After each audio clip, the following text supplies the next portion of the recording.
janitor, a wheelchair, a number hidden in plain sight, and 30 seconds before the pen touched paper, everything changed. What happens when the man mopping your floors sees what your CFO tried to bury? Watch this story to the end. Hit like, and drop a comment telling me what city you're watching from. I want to see how far this story travels. The storm had been building since 4 in the morning. Wyatt Mercer knew this not because he'd checked a weather app or listened to the radio, but because he'd been awake since 3:30, sitting at the kitchen table of his apartment with a cup of coffee gone cold beside him, watching the sky outside the window shift from black to something uglier. That bruised, swollen shade of gray that meant the city was about to get hit with everything the clouds had been holding back. He didn't mind storms, usually. There was something honest about them. They didn't pretend. What kept him awake wasn't the weather. It was the piece of paper on the table in front of him. A letter from Daisy's school, neatly folded along its creases. The school's letterhead pressed flat like it had been opened and closed too many times. He'd read it 4 times already, maybe 5. The words didn't change no matter how many times he went through them. Daisy Mercer, grade 3, has been experiencing significant difficulties with concentration and emotional regulation in the classroom. We strongly recommend a comprehensive evaluation by a licensed child psychologist. Please contact the school counselor at your earliest convenience to discuss next steps. Wyatt set the letter down carefully, like it was something fragile, though he knew it wasn't. Paper didn't break, it just sat there and waited. His daughter was 8 years old. She had her mother's eyes, green and a little too serious for someone her age. And she still slept with a stuffed rabbit named Captain that had 1 ear shorter than the other from where the stitching had come undone. She liked drawing horses and eating cereal dry, without milk, and she'd been waking up from nightmares twice a week for the past 2 months. Her mother had left 17 months ago. Not died, left. There was a difference, and Wyatt had learned, slowly and not gracefully, that the distinction mattered to Daisy in ways that were hard to explain and harder to address. He got up, rinsed his coffee cup in the sink, checked the clock on the microwave. 3:48 a.m. He had to be at work by 5. Mercer Building Services had the overnight contract for several commercial properties in the city's financial district, but their most lucrative account, and the one Wyatt had been assigned to for the past 11 months, was the Whitmore Manufacturing Headquarters at 1200 Meridian Avenue. 42 floors of steel and glass rising above the city's eastern skyline, home to approximately 2,000 employees and one of the oldest manufacturing operations in the state.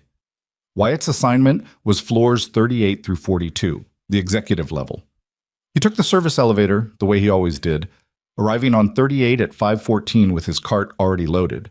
Mop, bucket, trash bags, 2 different glass cleaners, the microfiber cloths that worked better than the paper towels the company kept trying to substitute in. He'd learned to bring his own within his first month. The floors were quiet this early. They were always quiet. That was the part of the job he'd made a kind of peace with, the hours before the building woke up, when the carpet held the impressions of the previous day's foot traffic, and the air smelled faintly of printer toner and old coffee, and the only sound was the soft wheel of his cart and the low mechanical hum from somewhere in the building's walls. He started on 38, the way he always did, and worked his way up. The cleaning itself was routine. Empty the trash cans, wipe down the surfaces, desks if they were clear, common areas always, vacuum if the schedule called for it, clean the restrooms, polish the elevator doors. He'd done it enough times that his hands knew the sequence without his brain getting involved, which left his mind free to drift to the things it always drifted toward. Daisy's letter, the evaluation they were recommending, the cost of a child psychologist, which he'd looked up once on his phone and tried to forget immediately after. He was working his way through the executive corridor on floor 41, long hallway, heavy doors, the kind of carpet that swallowed sound, when he noticed the conference room light was on. That wasn't unusual. Lights got left on. People forgot. But as he moved past the glass-paneled wall to the right, he saw that someone was inside.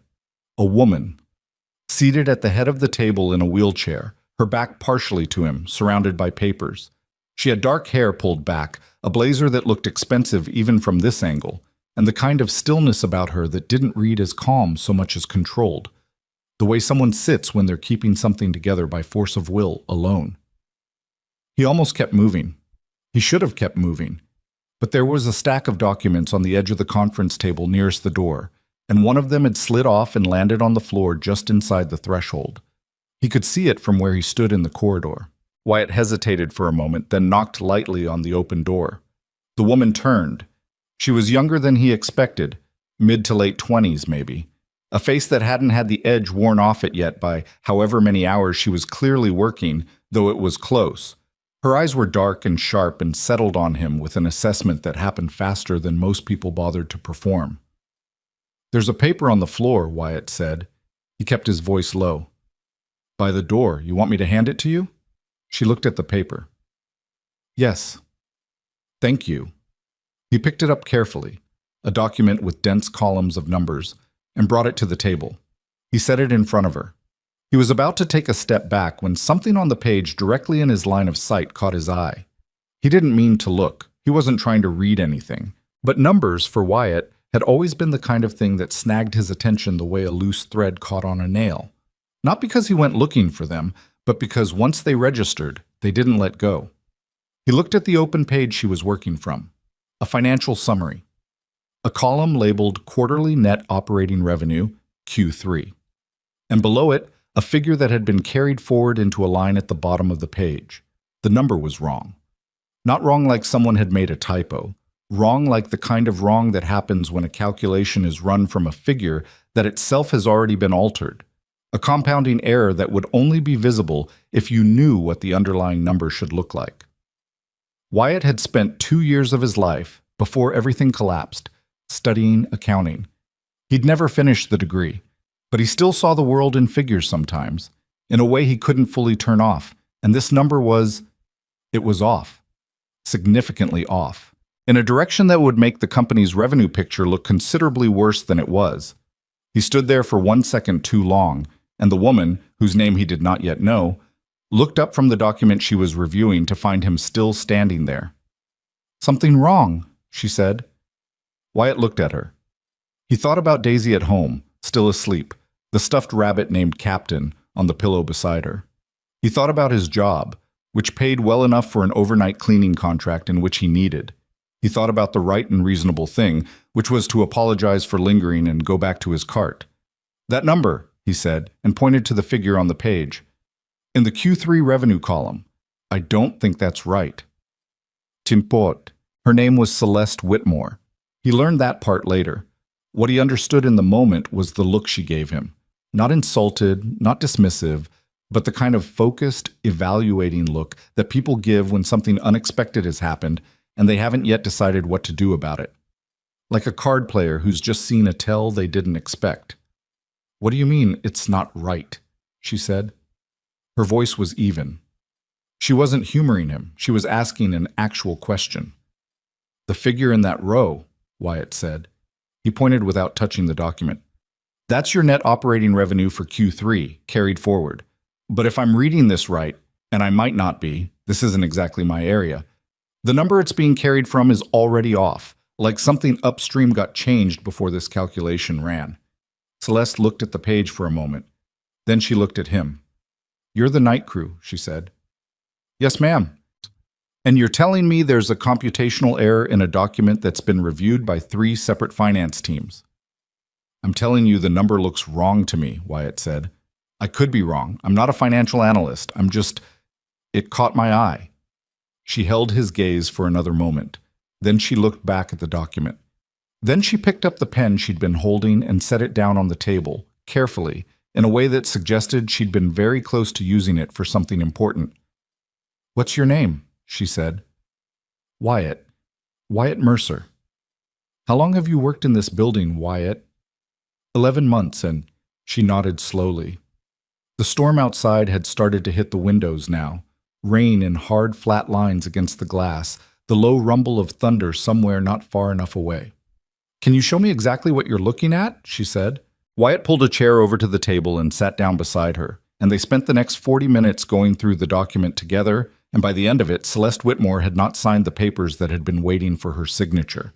She had instead called 3 people, 2 she reached and 1 she had to leave a message for, and set in motion something that neither of them would fully understand the scope of until much later.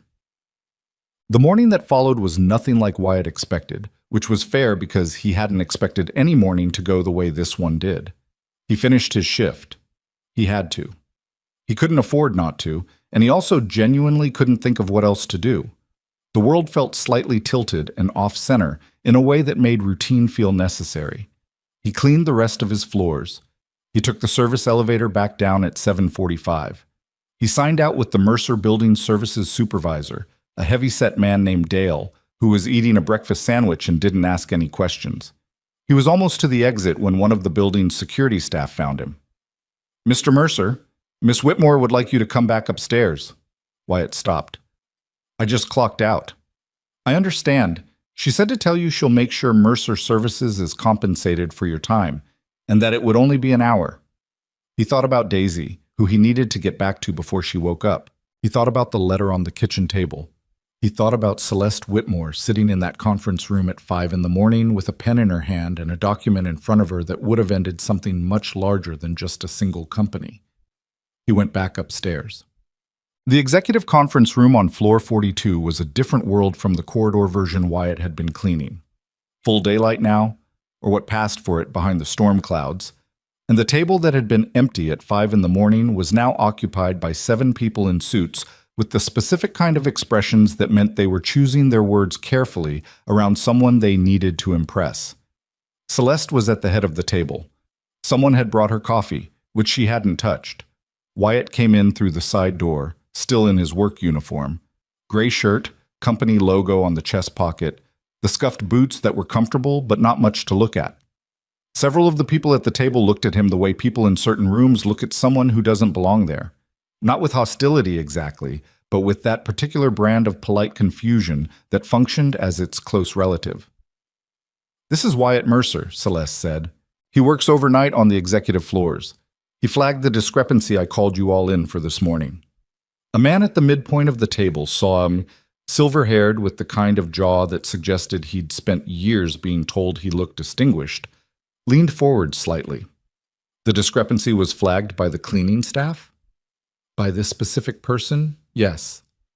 Celeste's voice was measured and deliberately unrevealing. "Wyatt, can you walk us through what you showed me this morning?" One of the junior analysts, a young woman near the door who had been introduced as Maya and who seemed to be the only person in the room without an agenda yet, slid a printed copy of the document toward him. Wyatt picked it up.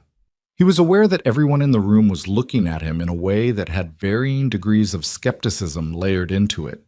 He was also aware that he'd been awake since 3:30 in the morning and was running on adrenaline and half a cup of bad coffee. He didn't try to perform confidence. He just pointed to the number. "This figure here," he said, "your Q3 net operating revenue, carried forward into the solvency analysis. The number that feeds this line is on page 14 in the subsidiary revenue breakdown. If you look at that table, the figures in column D have been totaled in a way that excludes a line item that should be included." He flipped to page 14. "Right here. This row. If you add it in, your total changes. And if your total on page 14 changes, your carried figure here changes too. And if that figure changes, the company's overall revenue picture looks significantly better than what's been presented," Maya said quietly from near the door. The room went very still. The silver-haired man, whose name, Wyatt would learn, was Desmond Holt, Senior Vice President of Strategic Operations, cleared his throat. "That's a significant accusation." "I haven't accused anyone of anything," Wyatt said. "I told you the number looks wrong." "You're a janitor," Desmond said. He didn't say it to be cruel exactly. He said it the way someone states a fact they believe should close an argument on its own. "Yes," Wyatt said, "and the number still looks wrong." Celeste said from the head of the table, "Run the figures, Maya." Maya already had her laptop open. The original plan had been for Celeste to sign the bankruptcy filing papers at 9 o'clock that morning in the presence of the company's legal team and 2 members of the board. The session had been scheduled for 3 weeks. The papers had been reviewed by multiple parties.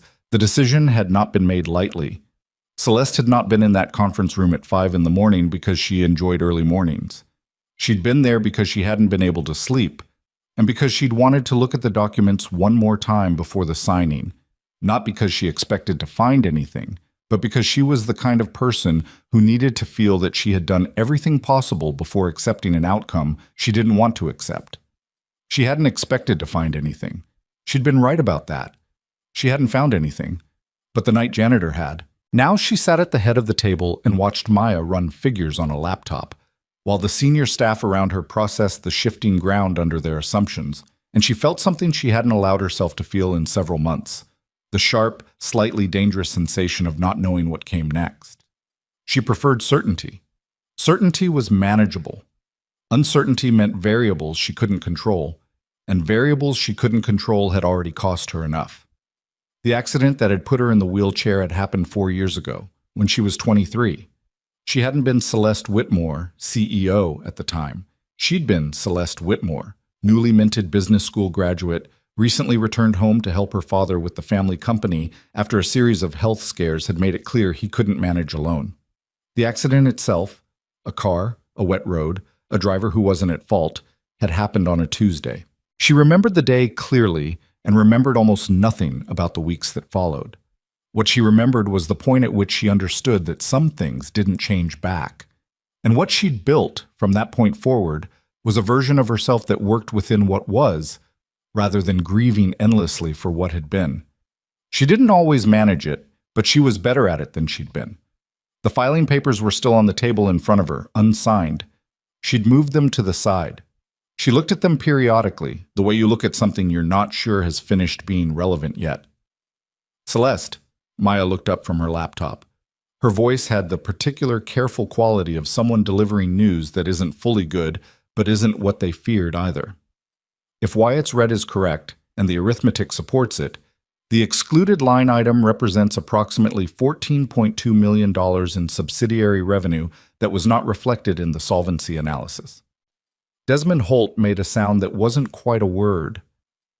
That changes the margin calculation substantially, said another man at the table, whose name Wyatt had not caught. He had the slightly gray look of someone whose morning had taken a turn he hadn't planned for. It changes the margin calculation enough, Celeste said, that the filing may not be necessary. The room absorbed this. We should verify before drawing any conclusions, Desmond said. He was working hard to sound measured, Wyatt noticed. Too hard, maybe. Obviously, Celeste said, which is why I've called in the external auditors. They'll be here by noon. Noon is... Desmond stopped himself. That's an accelerated timeline. The board meeting was scheduled for Thursday. I'd like to have something to present to them before then. She looked at Wyatt. Thank you for staying. I know you've been on shift since 5, Wyatt said.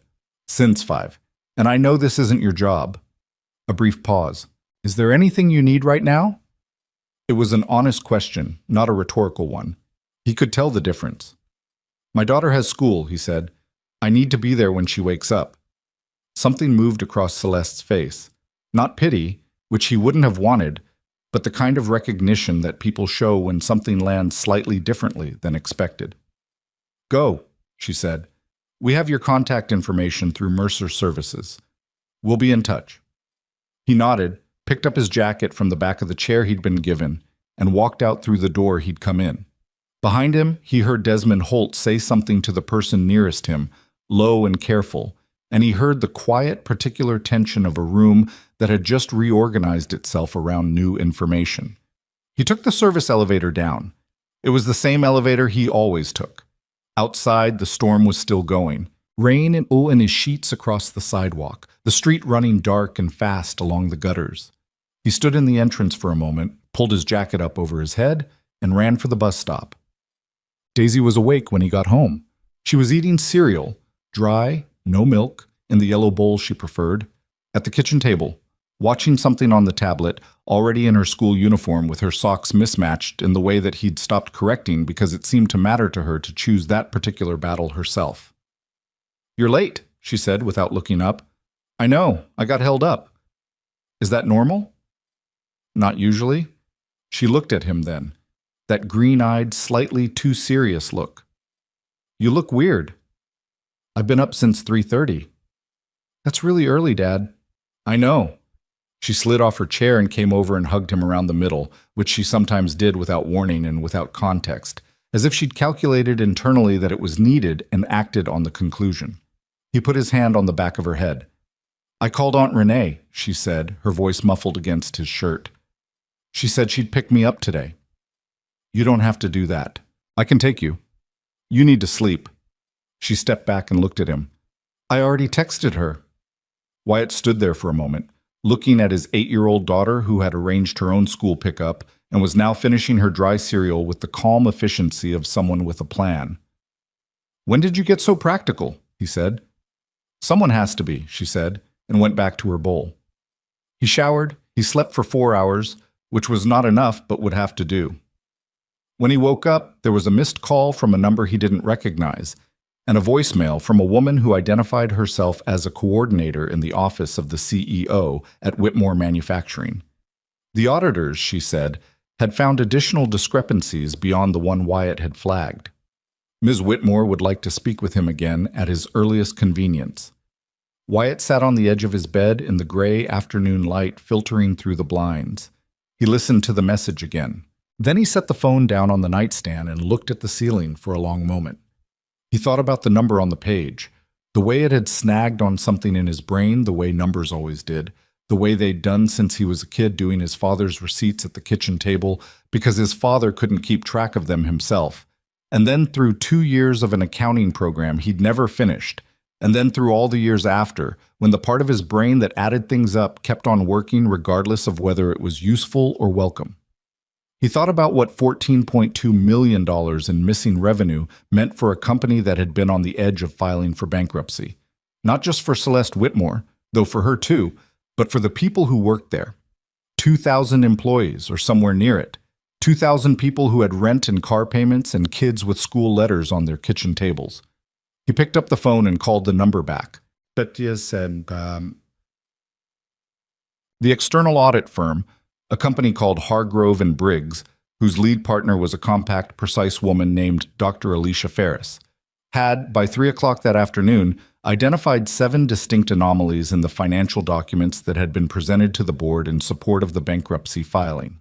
Wyatt didn't know all of this yet when he walked back into Whitmore Manufacturing at 4 in the afternoon, still tired, in a clean shirt because he'd thought it mattered, and then felt slightly self-conscious about the fact that he'd thought it mattered. He was met at the elevator by Maya, the junior analyst, who had the slightly dazed quality of someone who'd had a very long day full of information she hadn't been expecting. "Hi," she said. "Thanks for coming back." "Sure," he said. "What did they find?" She looked at him for a second. 7 areas of concern, she said. Maybe more. They're still going through the subsidiary records. Wyatt felt something go very quiet inside him. Not surprise exactly, but the weight of what that meant. "That's not an accident," he said. "No," she said. "It's not." They took the elevator up to 42. Ma'am. Celeste was alone in the conference room when they arrived. Alone except for Dr. Ferris, who stood at the whiteboard with a marker and several columns of figures, and a man Wyatt didn't recognize who was introduced as Marcus Lee, General Counsel. The senior staff who'd been present in the morning were gone. Celeste looked up when Wyatt came in.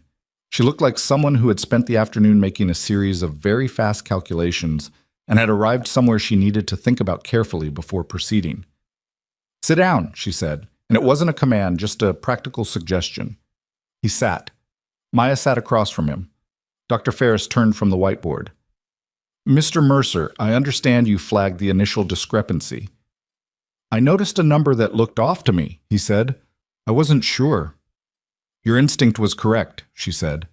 The figure in the Q3 revenue line was being calculated from a base number that had been manually adjusted downward in the subsidiary records. When we traced the adjustment, we found it had been made in a file that wasn't included in the standard audit trail.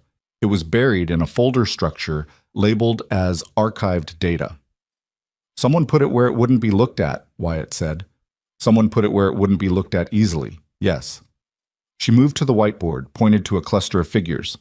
"There are 6 other instances we've identified where similar techniques appear to have been used. In each case, the effect is the same. The company's financial picture appears significantly worse than the underlying numbers support." Celeste said from the end of the table, 7 separate manipulations. spread across multiple fiscal quarters.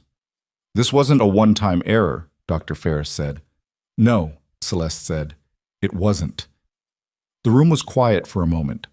The storm had passed by now. The windows were clear, the city outside washed clean, the last of the daylight going gold across the eastern buildings. Wyatt looked at the whiteboard. He looked at the columns of figures. He thought about the early morning version of this room, quiet and empty, and the woman at the head of the table with a pen in her hand and something about to end. Who had access to those files? He asked. The question landed in the room with a weight that told him it had already been asked and answered, and that the answer was something they were still processing. Celeste met his eyes. That, she said, is exactly the right question. She didn't answer it yet, but something in her expression told him they already knew. He left the building at 6:30, just as the streetlights were starting to come on. He had a text from Aunt Renee saying Daisy was fed and doing homework and could stay until 8 if he needed. He texted back, "I'm coming now, thank you." He walked to his car, a 2011 Civic with a slow leak in the rear passenger tire he'd been meaning to address for 3 weeks, and sat in it for a moment before starting the engine. The street was busy with the end-of-day traffic, the sidewalks full of people going home to things he knew nothing about but could guess at. He'd woken up this morning worried about a letter from his daughter's school. That letter was still on his kitchen table. The worry about it hadn't gone anywhere. It was still real, still his, still waiting to be dealt with the same way all the other things were waiting to be dealt with. But something had shifted in the way that things do when you act on something and find out the acting mattered. He didn't know what came next. He didn't know what role, if any, he'd play in whatever Celeste Whitmore was going to do with what her auditors had found. He didn't know whose name was going to come up when they followed the access trail to its end. He just knew what he'd seen, and that he'd said something about it, and that it had turned out to be the right call. He started the car, pulled out into traffic, made the familiar turns toward his sister-in-law's house, where Daisy was doing homework at a kitchen table that was not his kitchen table, being practical in the way she was always practical, waiting for him to come home. The city moved around him the way cities do, oblivious, relentless, continuous. And somewhere behind him, in an office on the 42nd floor of a glass building on Meridian Avenue, a woman in a wheelchair sat in front of a whiteboard full of numbers and began to understand the shape of what had nearly been taken from her. The pen was still on the table where she'd set it down at 5 in the morning. It had not moved. The call came at 7:43 the next morning, while Wyatt was standing in Daisy's doorway watching her sleep. He'd checked on her twice already. Once when he got home from Aunt Renee's the night before, and once at 6 when he woke up from a dream he couldn't quite hold on to. Something about corridors and numbers and a pen suspended in midair above a blank page. He hadn't been able to fall back asleep after that, so he'd made coffee and sat with it at the kitchen table and read Daisy's school letter again, which was a choice he'd made out of some misguided notion that reading it enough times would make it feel less like a problem he didn't know how to solve. It still felt like a problem he didn't know how to solve. Daisy was on her side, one arm wrapped around Captain, the rabbit's remaining long ear pressed against her cheek. Her face in sleep was uncomplicated in a way it sometimes wasn't when she was awake. No furrow in the brow, no small private processing of something she wouldn't tell him about. Just a kid sleeping. His phone buzzed. He stepped back into the hallway before answering. Wyatt Mercer. Mr. Mercer, this is Marcus Lee, General Counsel for Whitmore Manufacturing. We spoke briefly yesterday afternoon. I remember. Ms. Whitmore would like to meet with you this morning if you're available. There have been some developments overnight. A short pause, measured and deliberate. Significant ones. Wyatt leaned against the hallway wall. Through Daisy's door he could hear the soft rhythm of her breathing, unchanged. What kind of developments? The kind that would be better explained in person. Another pause. Ms. Whitmore asked me to be direct with you. She said, and I'm quoting here, "Tell him it got bigger." Wyatt closed his eyes for a second. What time? 9, if that works. We'll have someone meet you in the lobby. He looked at the time on his phone. 7:44. He had enough time to get Daisy up, fed, and to school before heading downtown. I'll be there, he said. Bocha. Daisy was not a morning person, which she had inherited from her mother, and which had always struck Wyatt as somewhat unfair, given that he was reliably up, before 5 most days, and had hoped, unreasonably, that this might be contagious. It was not contagious. Daisy woke up slowly, in stages, like a computer running through its startup sequence, and she was not fully operational until she had been vertical for at least 15 minutes and had eaten something. He made her toast, butter, and a thin scrape of peanut butter, and put it in front of her while she sat at the table in her school uniform, with her hair not yet brushed, staring at the middle distance with the blank expression of someone who had recently been unconscious and hadn't fully reconciled with the idea of being awake. "I have to go into the building again this morning," he said. She blinked. "The one you clean?" "Yeah." "Why?" "Something came up with work." She picked up her toast, looked at it without apparent enthusiasm, took a bite. "Is it about the number thing you told Aunt Renee about?" Wyatt stopped. "I didn't tell Aunt Renee about a number thing. She said you seemed distracted, and she asked if something happened at work, and you said, sort of. And then she told me you probably found something weird at work and were figuring it out." Daisy said this with the reasonable confidence of someone reporting accurately sourced information. He thought about this. "That's not exactly what happened." "What did happen?" "I noticed something in a document, a number that wasn't right, and now the people who own the building are trying to figure out how it happened." Daisy processed this, chewing her toast. "Like a mistake?" "Maybe not a mistake." She looked at him, the green eyes, fully awake now, doing the thing they did where they were slightly more attentive than the situation seemed to call for. "Someone did it on purpose? That's what they're trying to figure out. Are you in trouble?" "No," he said. And then, because she would know if he was softening it, "I don't think so. I flagged something they needed to know about. That's a good thing." "Then why do you look worried?" He didn't have a clean answer for that one, so he didn't manufacture one. "Because I'm always a little worried. You know that." "Yeah," she said, not unkindly. "You are." She finished her toast. He brushed her hair.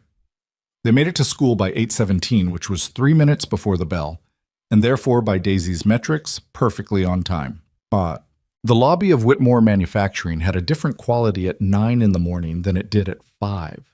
At 5 it was empty architecture, marble floors and a security desk and the sound of ventilation.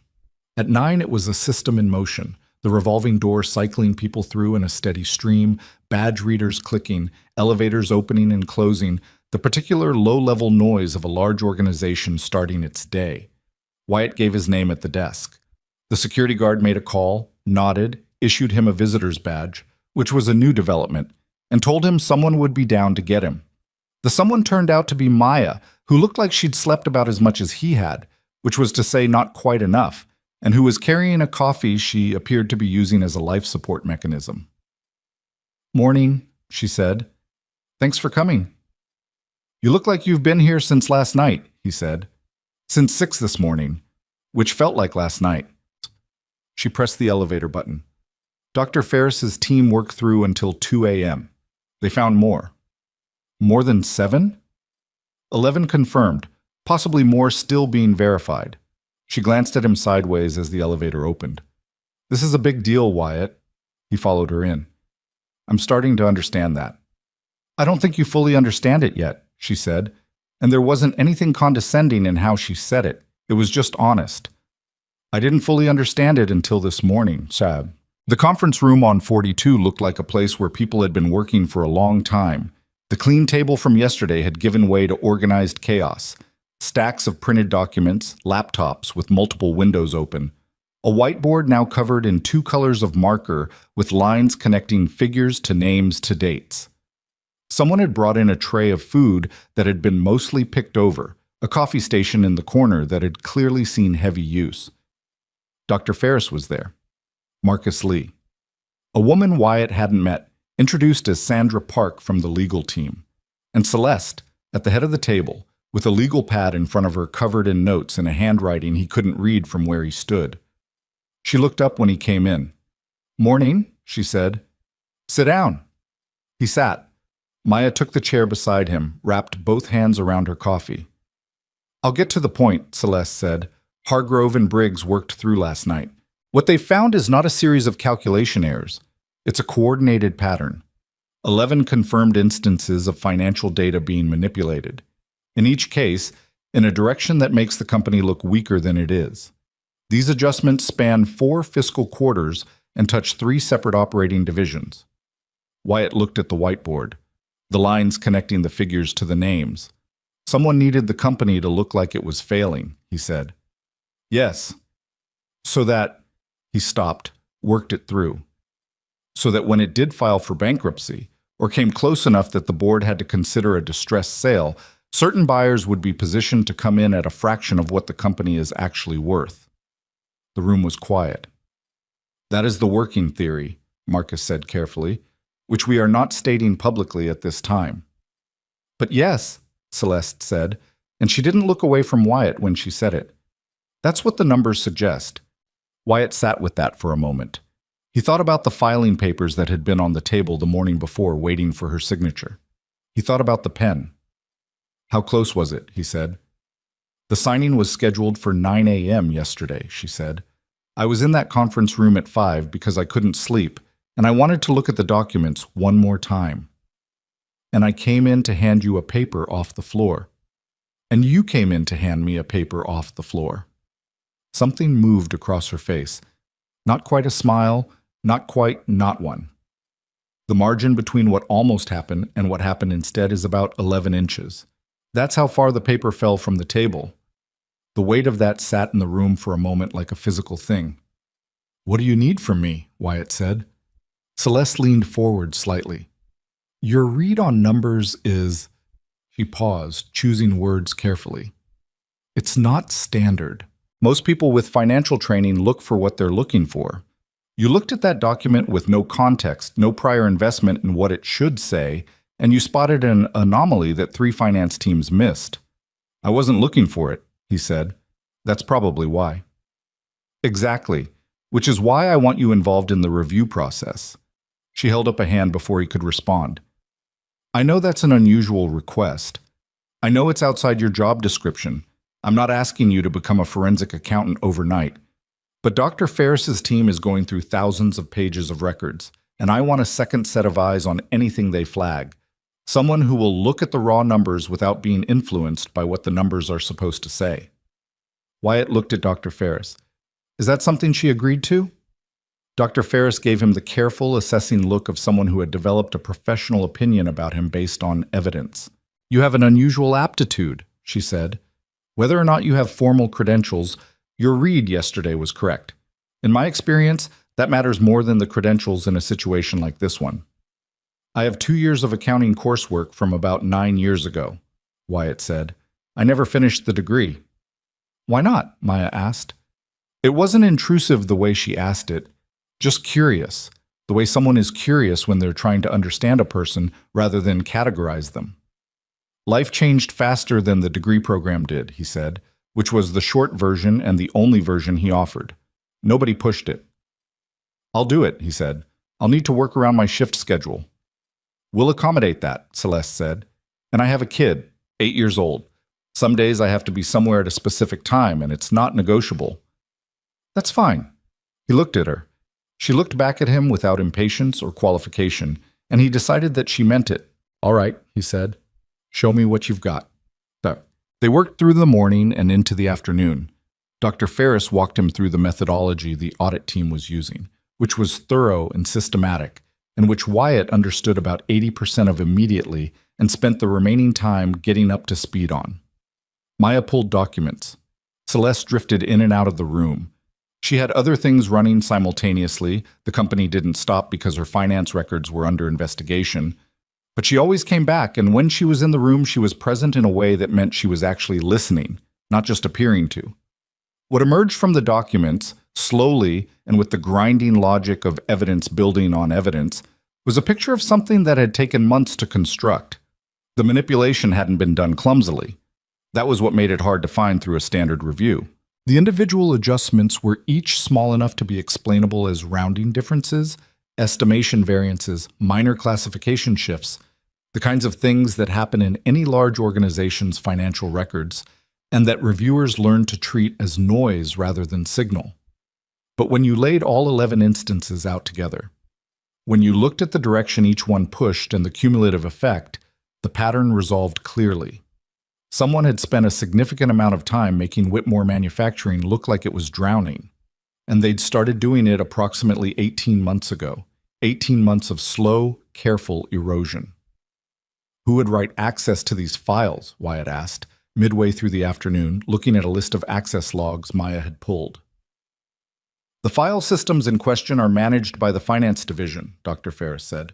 Write access at that level would typically be restricted to the CFO and their direct reports.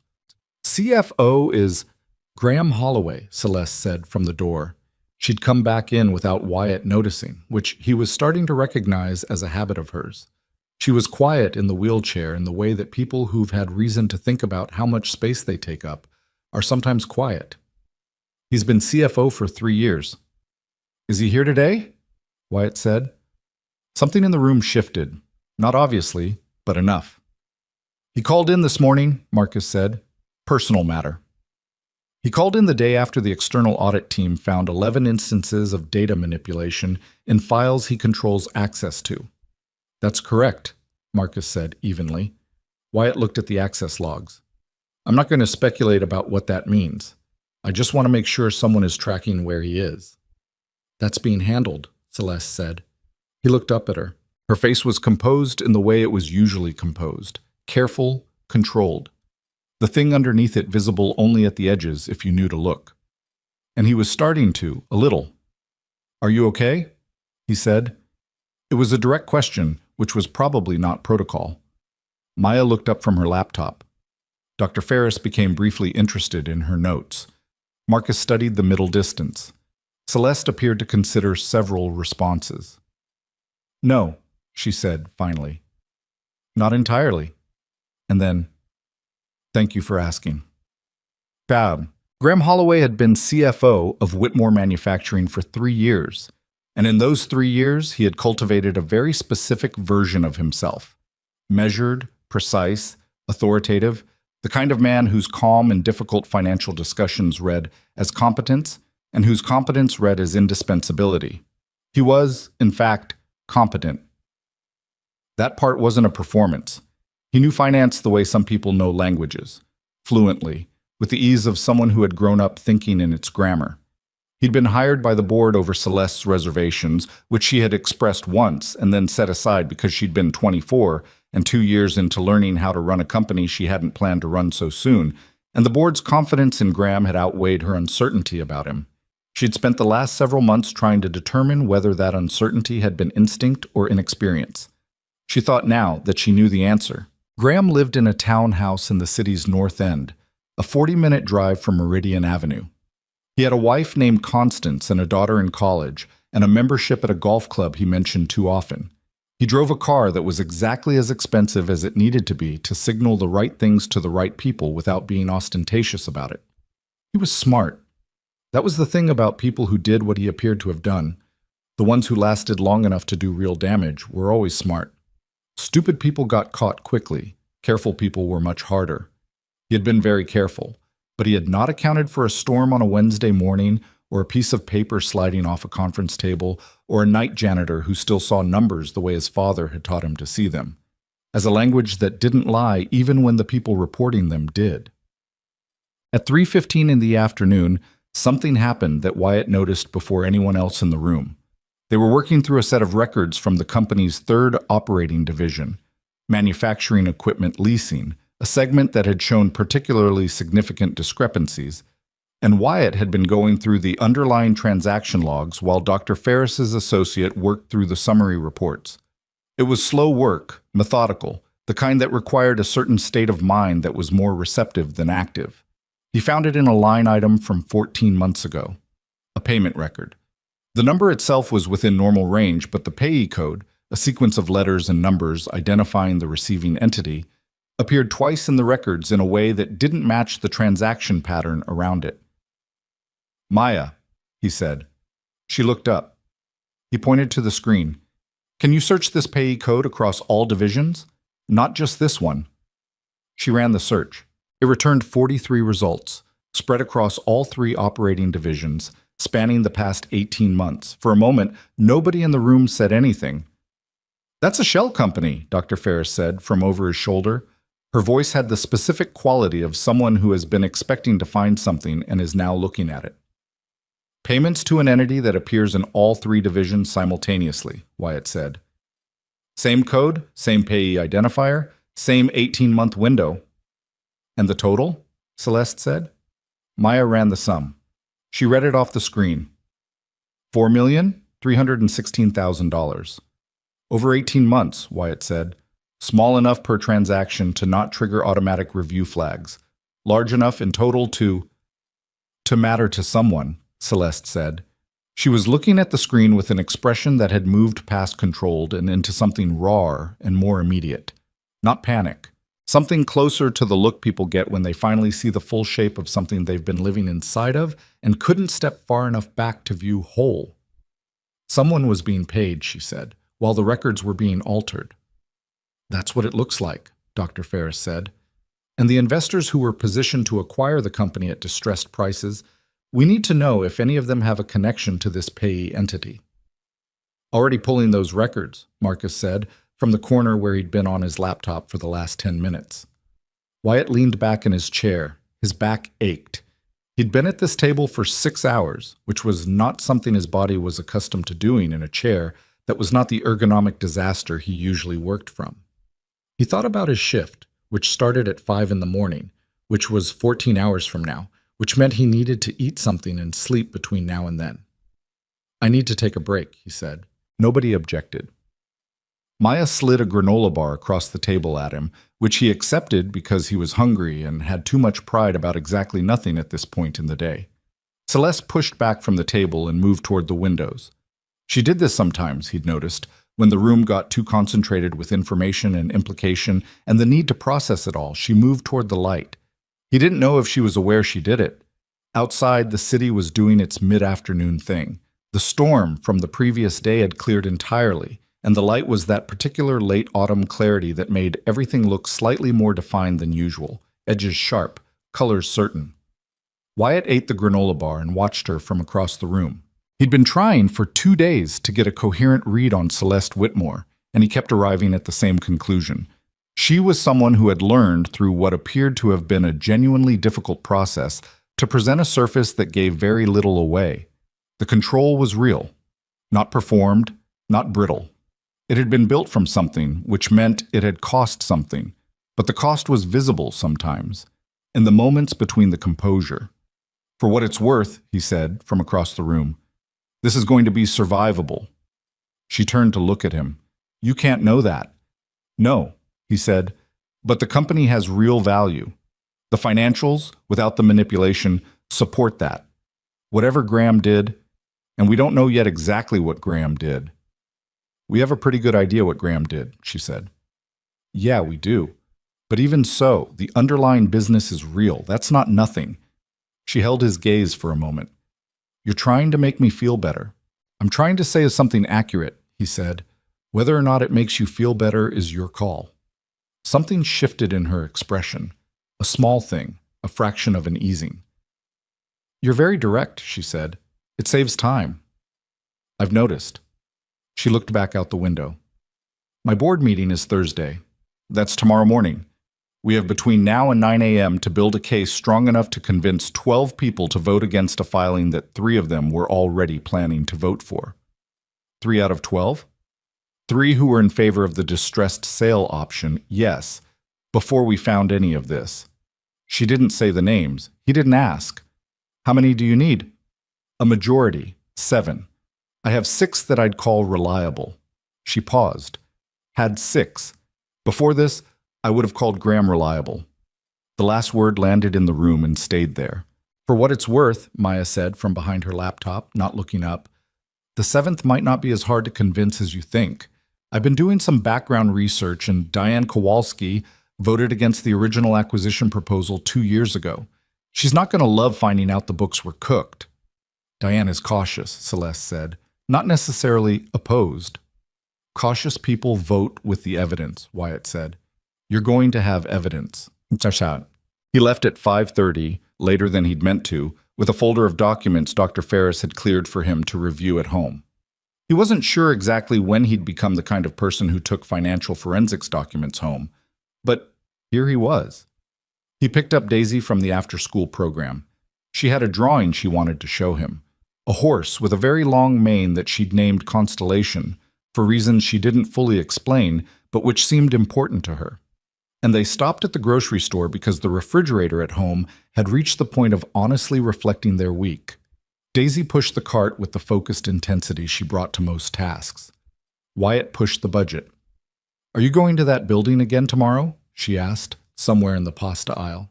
"Probably." "Is it like a job?" "Sort of, not the usual kind." She considered this, steering around a display. "Are they paying you?" He stopped. He genuinely hadn't thought about this. "I don't know," he said. "You should ask," she said. "You're right," he said. "I should." "Adults forget to ask about money stuff sometimes," she said, with the confidence of someone who had absorbed this observation from reliable sources. "Aunt Renee does it too." "I'll ask," he said. She seemed satisfied with this and moved on to examining soup options with the same focused energy. At home, after dinner, after Daisy was asleep, Wyatt sat at the kitchen table with the folder from Dr. Ferris and worked through it. Outside the window, the city settled into its nighttime frequency. He made notes on a legal pad, not formal, just his own shorthand, the way he'd done in the accounting program years ago when he was trying to hold a concept while simultaneously looking at another. There was something in the payee code pattern that kept pulling at his attention. Not the 43 results they'd found. Those were clear enough. Something about the timing. The way the payments clustered around specific dates. He pulled up the access logs on his phone, which Maya had forwarded to him. He compared the dates of the payee code transactions to the dates when file modifications had been made in the records. They matched. Not exactly. There were a few days offset consistently, but the correlation was too tight to be coincidental. Someone had modified records and then received payment, or received payment and then modified records. Either way, it was a transaction, a service rendered and compensated. He wrote that down. He sat with it for a while, looking at the nighttime street through the window. Then he thought about Graham Holloway, who had not been in the office today, who had called in with a personal matter on the day after 11. Financial anomalies were discovered in files under his administrative control. He thought about what a person who had done something like this, and who had just understood that it was unraveling, might do next, what their options were, what they would want to secure before the walls came all the way in. He picked up his phone and called Marcus Lee's cell number, which Marcus had given him that morning with the implication that it could be used. It rang twice. "Lee, it's Wyatt Mercer. I'm looking at something I think you need to know about." A pause, the sound of movement on the other end, someone repositioning. "What is it?" "The payee code transactions. I was looking at the timing. They correlate with the file modification dates, consistently, within a few days." "You're saying—" "I'm saying this wasn't just record manipulation. Someone was receiving payment for doing it, which means there's a financial trail that runs in both directions." He paused. "And if Graham Holloway understands that we're going to find that trail, he might try to move the money." "Or move himself," Wyatt said. "Or both." The silence on the other end was the silence of someone making decisions fast. "I'm calling Celeste," Marcus said. "Okay." "And Wyatt, this is—" He stopped. "This is good work." "It's just math," Wyatt said. He hung up. He looked at his legal pad, at the notes in his handwriting that meant something only to him right now, and thought about how math was never just math. It was a record of choices. Every number reflected a decision someone had made, a direction they'd moved in, a thing they'd wanted or feared or tried to hide. Numbers didn't lie, but they could be made to mislead. And the person who made them mislead left fingerprints whether they knew it or not. He closed the folder. He checked the time. 11:47. He needed to sleep.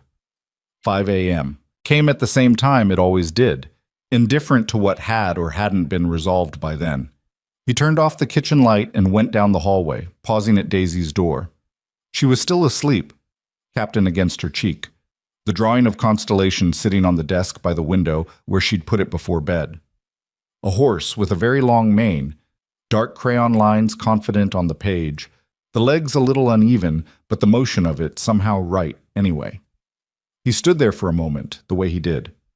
Then he went to bed, and the city outside kept its nighttime frequency, and somewhere across town in a glass building on Meridian Avenue, the security team was quietly being put on alert for a man whose name had appeared in connection with 43 suspicious transactions and who had not come to work that day, and who might, by morning, understand exactly how much time he had left.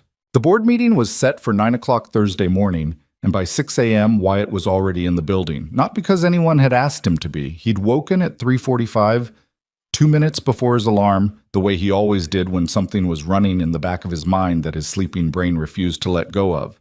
And he'd lain there in the dark for a few minutes doing the math on what they still needed and how much time was left to get it. And the math had come out in a way that made staying in bed feel like a bad idea. He'd texted Aunt Renee at 4. She had a key. She'd take Daisy to school. Daisy, he knew, would wake up and find the note he'd left on the kitchen table. Had to go in early. Renee's got you. Captain is on the couch. And she would accept this with the pragmatic equanimity she'd developed over the past year and a half of life, being periodically rearranged without her input. That equanimity broke his heart a little every time he saw it. Kids weren't supposed to be that adaptable that young. But she was, and he was grateful for it even as he resented the circumstances that had made it necessary. He signed in at the security desk with a guard named Philip, who had, over the past 2 days, gone from looking at Wyatt with mild professional skepticism to greeting him by name and waving him through with the same ease he afforded the executive staff. Small shifts in how people saw you, Wyatt had learned, happened faster in crisis conditions than in normal ones. Crisis stripped away the usual social scaffolding and left something more functional in its place. He took the elevator to 42. The conference room was already occupied.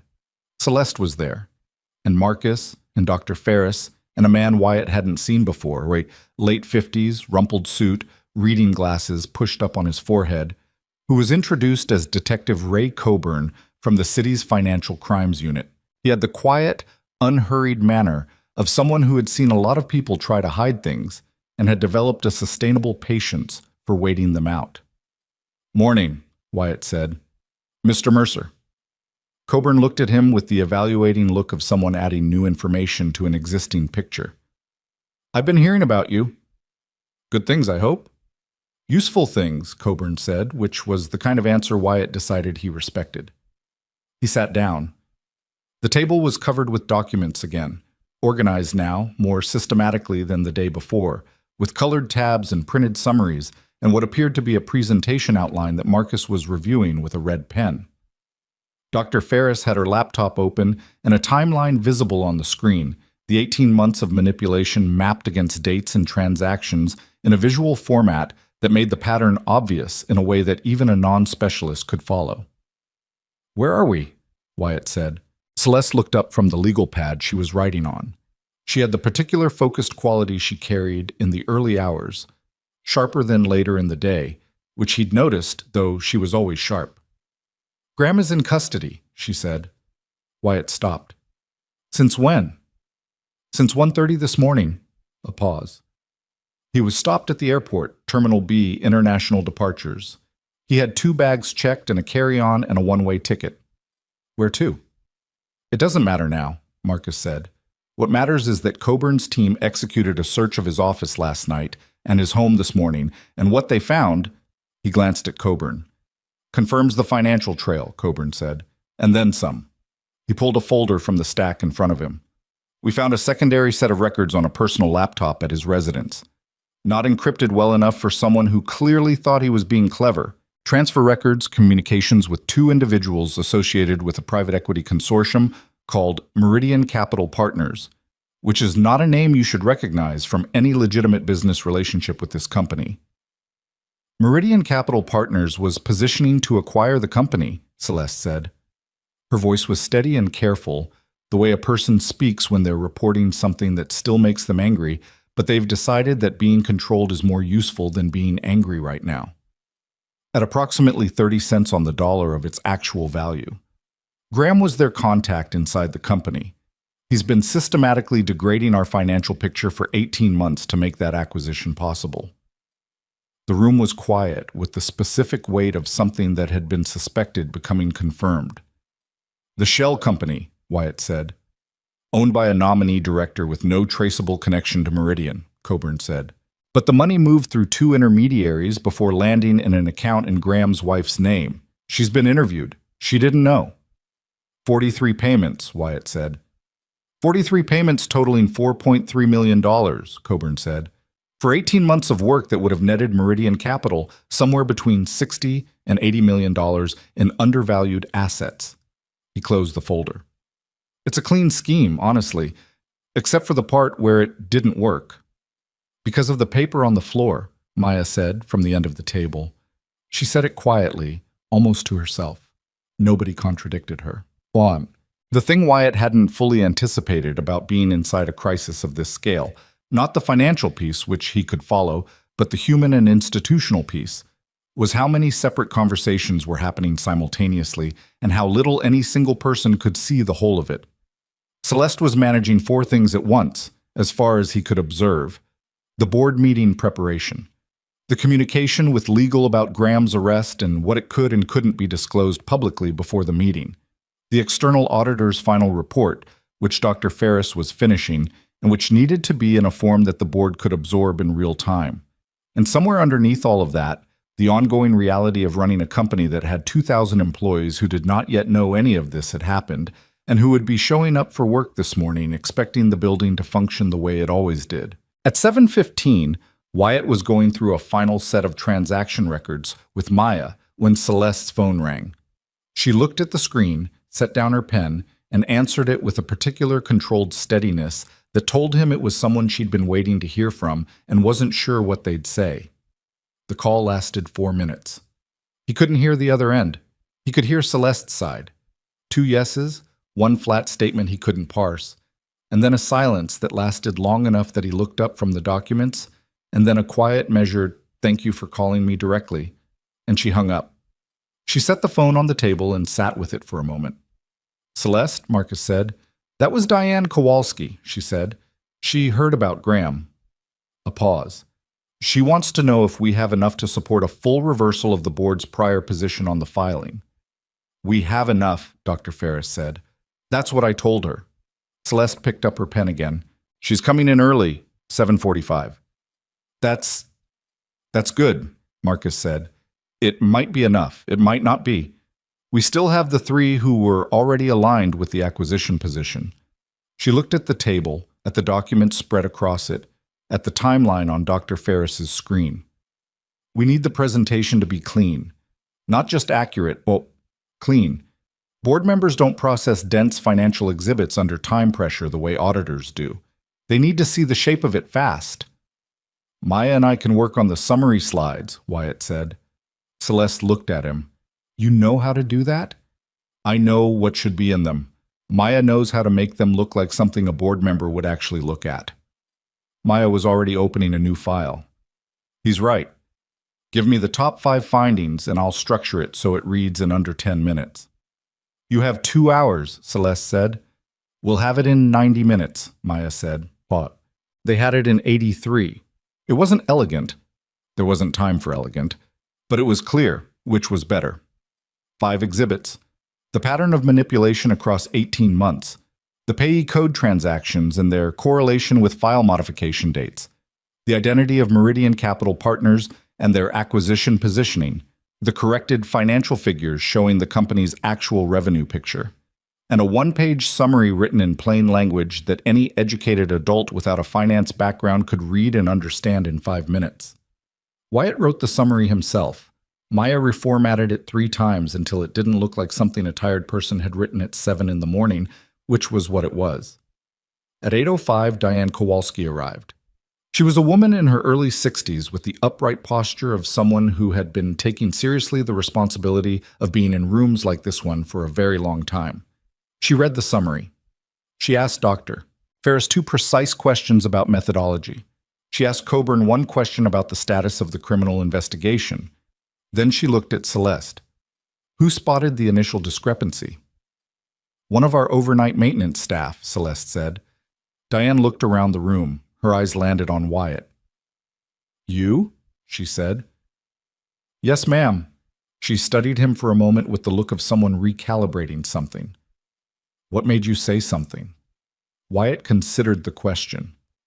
The number looked wrong, he said. So I said so. Simple as that. Pretty much. She was quiet for a moment. Then she nodded, once, and turned back to Celeste. What do you need from me before 9 o'clock? The boardroom on the 42nd floor was a room that had been designed to convey permanence. Dark wood paneling, a table long enough to seat 14 comfortably. The city laid out through the floor-to-ceiling windows on the north wall. The kind of room that said decisions made here last. Wyatt was not in the boardroom. He was in the corridor outside it, on one of the chairs that lined the hallway, with a cup of coffee from the executive floor kitchen that was better than anything he'd had in recent memory, which felt like an inappropriate thing to notice under the circumstances, but he noticed it anyway. He'd been told, politely and without ambiguity, that the board meeting itself was closed to non-members and non-staff, which he was neither. His role in the preparation was complete. What happened inside that room was not something he could control or contribute to. He understood this. He also found it profoundly difficult to sit in a chair drinking good coffee while the thing he'd spent 3 days helping build was happening on the other side of a closed door. Maya came out at 9:18 to refill her coffee. She looked at him. You okay? I'm fine, he said. How is it going in there? She's presenting, Maya said. The 3 dissenting members... She stopped, choosing words. They were not expecting this. That's probably the most accurate way to describe it. Unexpected how? The kind of unexpected that happens when people who were positioned to benefit from a situation find out the situation was manufactured. She poured her coffee. One of them asked if the arrest was confirmed. Coburn came in personally to confirm it. That was... She shook her head slightly. That was a moment. Graham worked with those 3? We don't know yet. Coburn's team is looking at it. Graham's communications are being reviewed. She put the lid on her coffee. Could be they were just positioned on the same side by coincidence. Could be more than that. She glanced at the closed door. Either way, their position shifted pretty quickly once Coburn was in the room. She went back inside. Wyatt sat with his coffee and looked at the closed door. He thought about the morning 3 days ago. The storm outside, the conference room light on, the paper on the floor.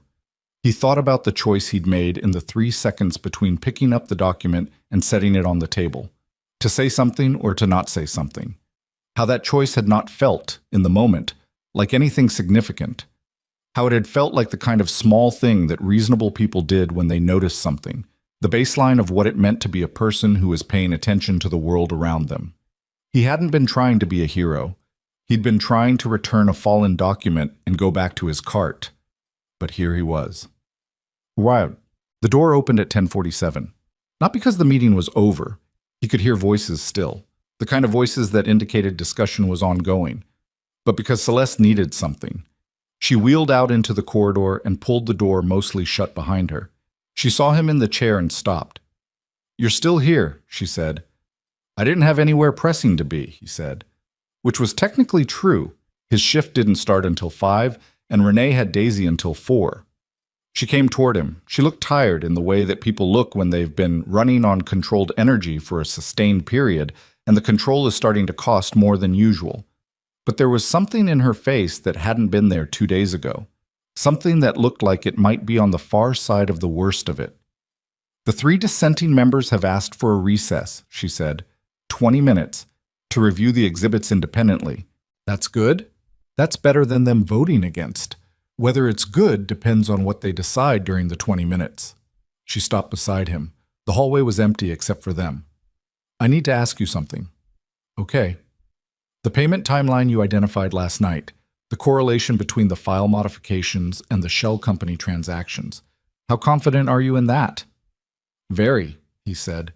The offset is consistent enough to be a pattern, not a coincidence. Consistent means intentional. Dr. Ferris agrees with you. I know. I read her annotation. I want to use it in the closing argument, if it's solid.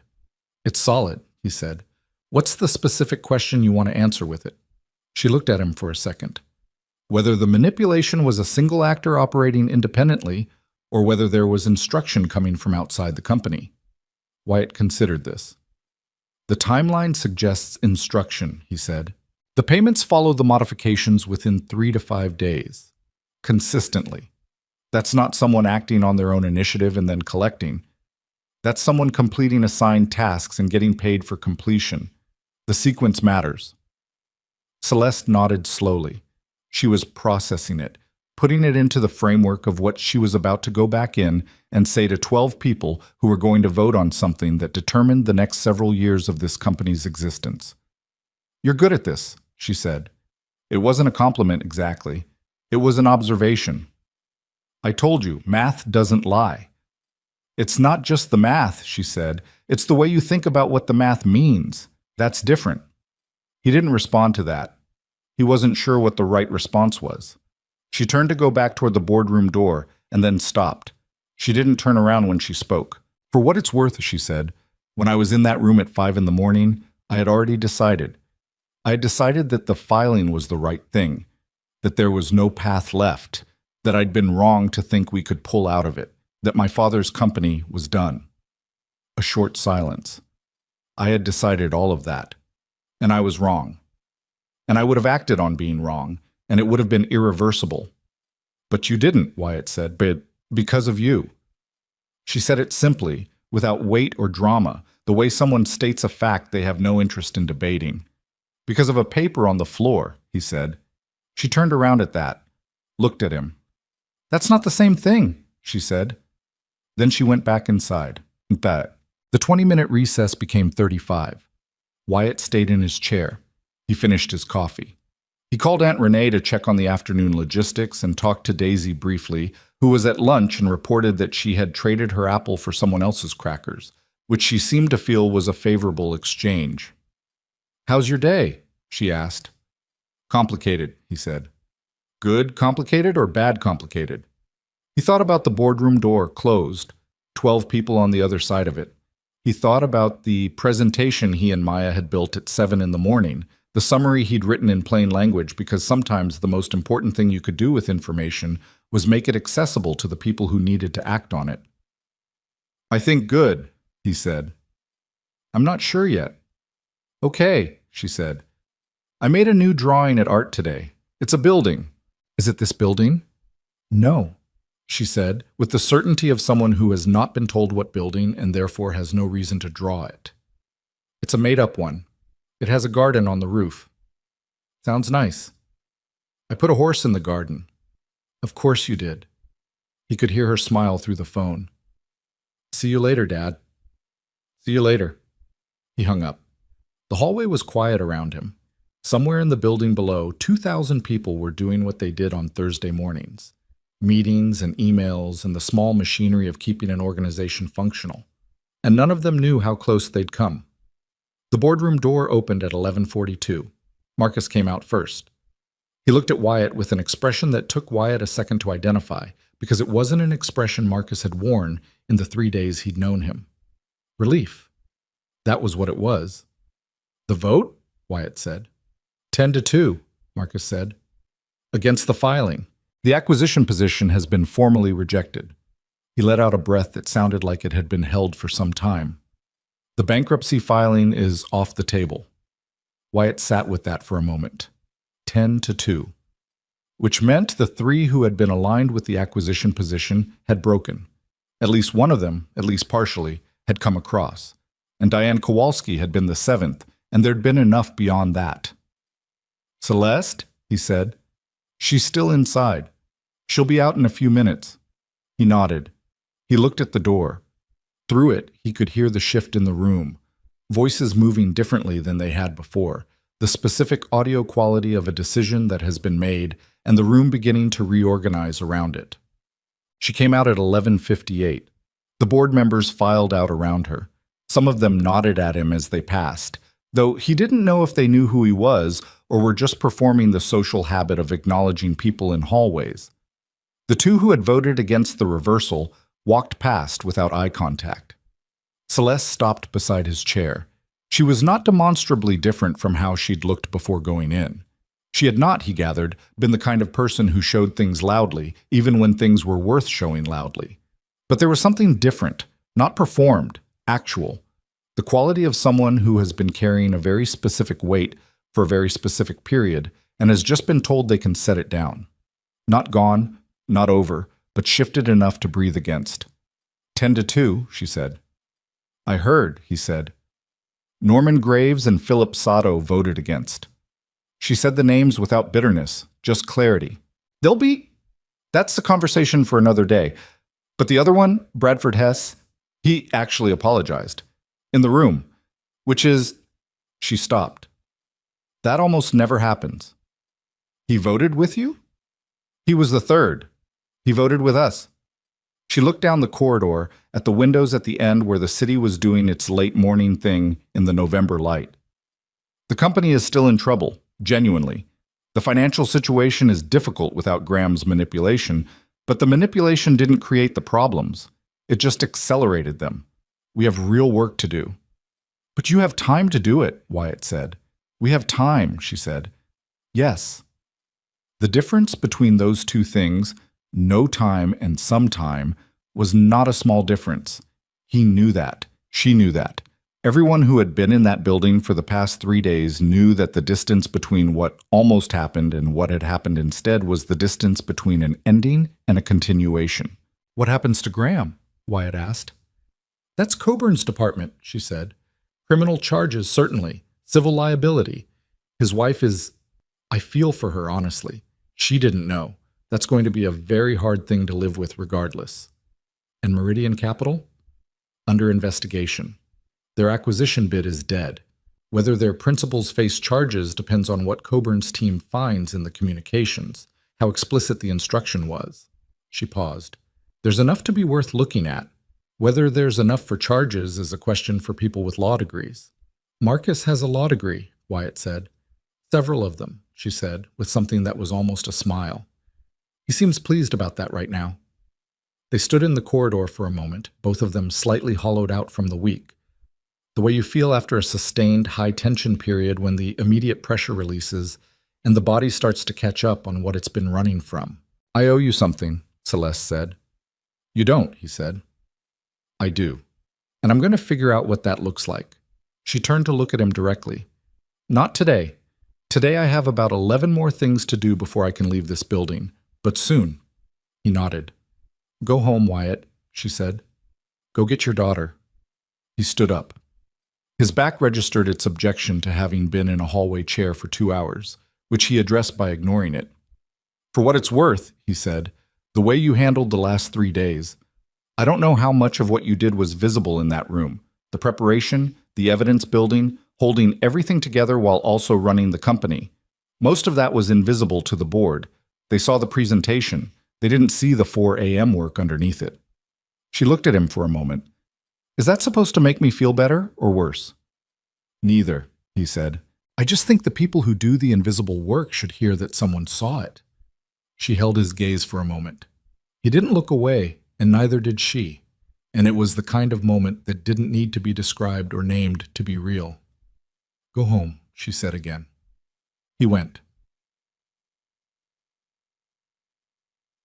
The building at noon was different from the building at 5 in the morning, but the service elevator was the same. He wrote it down alone, the familiar mechanical shudder of it, the smudged chrome walls. He'd ridden this elevator hundreds of times, going up with his cart, going down after his shift, the anonymous machinery of a building that most of the people who worked in it moved through without noticing. He noticed it. He'd always noticed it. When you cleaned the spaces other people used, you learned what they were made of in a way that was different from using them. You understood their structure and their routines and the small evidence people left behind of their actual lives, the coffee cups and the forgotten notes and the wear patterns on the carpet that told you which routes people walked most often. He'd been invisible in this building for 11 months, not in any dramatic or resentful way. That was simply the nature of the work. You moved through the spaces before other people arrived and after they left, and the spaces were better for it, and the people who used them didn't think about where the clean came from. He'd noticed a number on a page. He'd said something. And the thing that followed from that was still unfolding. Graham in custody, a board vote 10-2, a company that still had work to do but had time to do it. The elevator reached the lobby. The doors opened. He walked out through the marble entrance and through the revolving door and into the November noon on Meridian Avenue. And the city was exactly what it always was, relentless and indifferent and full of people going somewhere with purposes he knew nothing about. He walked to his car. He sat in it for a minute, the same way he had 3 days ago, looking at the street. Then his phone buzzed. A text from an unknown number. "This is Celeste. Marcus gave me your cell. I know I just told you to go home. I'm sending you something. Review it when you have time. No rush. And Wyatt, thank you. Not just for the number, for all of it." He read it twice. Then he put the phone in his pocket, started the car, and pulled out into traffic toward his daughter's school. He had 3 hours before Renee brought her home. He was going to use one of them to sleep, which he needed. He was going to use another one to call Daisy's school and ask about the evaluation they'd recommended, and to look up, for real this time without immediately closing the browser, what a child psychologist cost and whether his insurance covered any of it. The third hour he didn't plan. Sometimes you needed an hour that wasn't planned. 3 days ago, he'd been sitting at a kitchen table at 3:45 in the morning with a cold cup of coffee and a letter that felt like a problem without a solution. And the world had been the size it usually was. His apartment, Daisy's school, his shift schedule, the careful arithmetic of getting through a month. The world was still that size. The problems were still his problems. The letter was still on the kitchen table. But something had moved, in the way things move when you act on something that mattered and find out the acting was real. He couldn't name it exactly. It was the difference between carrying something in silence and setting it down for a moment, just long enough to see what it weighed. He drove through the city toward his daughter, and behind him, on the 42nd floor of a building on Meridian Avenue, the company that had almost ended kept going. The text Celeste had sent him that Thursday noon, "Review it when you have time, no rush," turned out to contain a 12-page internal document outlining a proposed advisory role within the company's finance oversight function, a compensation structure that was 3 times what he made annually through Mercer Building Services, and a note at the bottom in what he'd come to recognize as her handwriting style, even in digital form. "This is not charity. This is what the work is worth." He read it twice at his kitchen table that evening with Daisy doing homework across from him, and then he set his phone face down and sat with it for a while. Daisy looked up. "What's wrong?" "Nothing's wrong. You're doing the face." "What face?" "The one where something happened and you're deciding how to feel about it." She went back to her worksheet. "It's okay. You can do the face. I'm just doing math." He picked the phone back up and read the document a third time. He called Marcus the next morning and said he needed a week before he could give a formal response. Marcus said that was completely reasonable and that Celeste had expected as much. Wyatt thanked him and hung up and went to work. His regular work, the overnight shift at 1200 Meridian Avenue, the cart and the mop and the service elevator and the executive floors and the pre-dawn quiet. He needed the routine. He needed to think inside it. The floors looked the same as they always had. The carpet held the same wear patterns, the elevator doors needed the same polish. The conference rooms on 42 were back to their daytime configuration. Clean table, chairs pushed in, nothing on the whiteboard. The crisis had left no visible residue in the physical spaces. But the building felt different to him now, in the way that places feel different once you know something about them that you didn't know before. He knew now what had nearly happened in that conference room. He knew the shape of what had been built inside these walls over 18 months, and the shape of what had been dismantled in 3 days. He knew which elevator Graham Holloway had used when he came in early, and which bathroom on 41 he'd used, and which chair he preferred at the conference table. He cleaned those spaces the same way he cleaned all the others, because the work didn't change based on what he knew about it. That was one of the things he'd always respected about physical labor. Its indifference to drama. The floor needed to be clean. The floor did not care what had happened on it. He finished his shift at 7:30 and sat in his car in the parking structure for 10 minutes before driving home, and in those 10 minutes, he made the decision that had been assembling itself over the past 24 hours without his full conscious participation. He was going to meet with Celeste. He was going to tell her yes. Not to the specific document she'd sent, Not to those terms exactly, but to the conversation. And in that conversation, he was going to say things that were not about salary figures or job titles. And he was going to see how she responded to them. Because the money mattered. It mattered practically and concretely, and he would be performing a fiction if he pretended otherwise. The evaluation for Daisy alone, which he'd finally looked up in full without closing the browser, was going to cost somewhere between $800 and $1,200 for the initial assessment, and that was before any ongoing sessions, and his current insurance covered 30% of mental health services after a deductible that he had not yet met this year. The money mattered, but it wasn't the only thing. The meeting was set for the following Tuesday, which gave Wyatt the weekend to think, and gave Celeste, he gathered, approximately no rest at all, because the aftermath of a prevented corporate collapse turned out to generate nearly as much work as the collapse itself would have, just of a different kind. He heard some of it through Maya, who had taken to texting him updates with the casual regularity of someone who had decided they were colleagues regardless of what the org chart said. The criminal investigation into Meridian Capital Partners was expanding. Coburn's team had found communications that implicated two of the consortium's principals in the scheme directly, which elevated it from a financial fraud case to something considerably more serious. Norman Graves and Philip Sato, the two board members who had voted against the reversal, had both submitted resignations by Friday afternoon.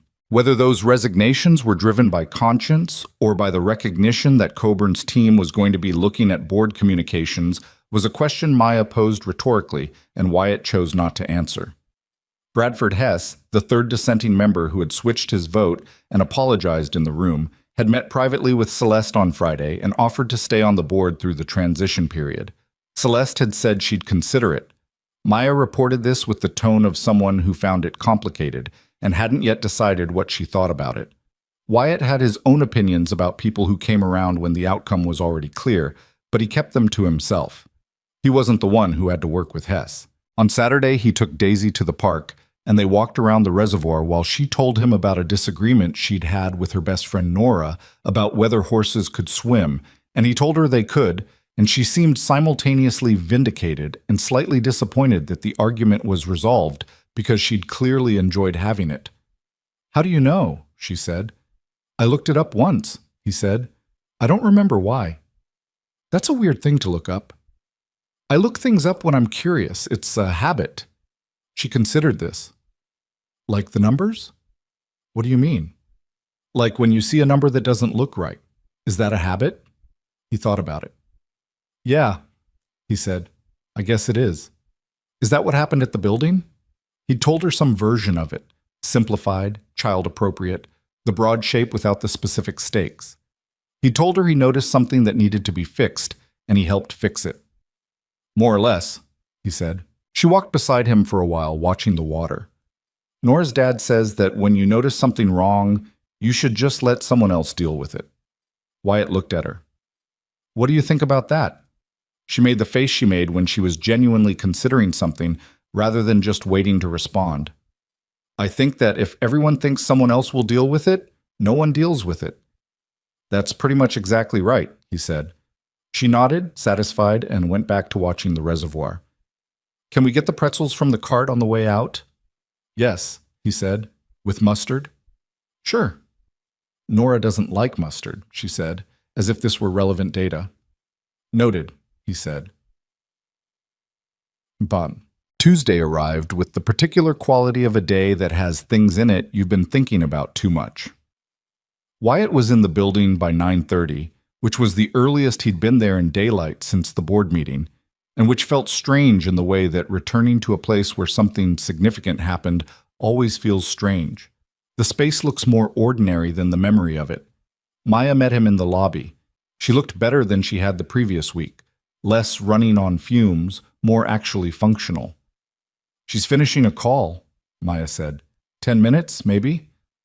"I can wait," he said. "You want coffee?" "Please." They rode the elevator up together. Maya handed him a cup from the executive floor kitchen and leaned against the counter while he drank it. "How are you doing with all of it?" she said. "All of what?" "The week. The last week." She gestured vaguely. "The whole thing." He thought about this honestly. I haven't fully processed it yet, he said. I'm still in the part where it's more information than feeling. That's a very precise way to put it. I have a kid. I don't get a lot of time to have feelings in real time. I have them later. She smiled at that. Not at him exactly. At something the observation had landed on in her. I don't have kids and I'm still in the information phase, she said. I keep waking up at 3 in the morning thinking about the payee code. Me too, he said. The timing pattern specifically. Yes. She shook her head. It's going to be a while before that goes away. It'll turn into something else, he said. That's what happens. What? Celeste's office was different from the conference room where they'd spent most of the past week. Smaller, more personal, in the way that offices are personal when someone actually uses them rather than performs in them.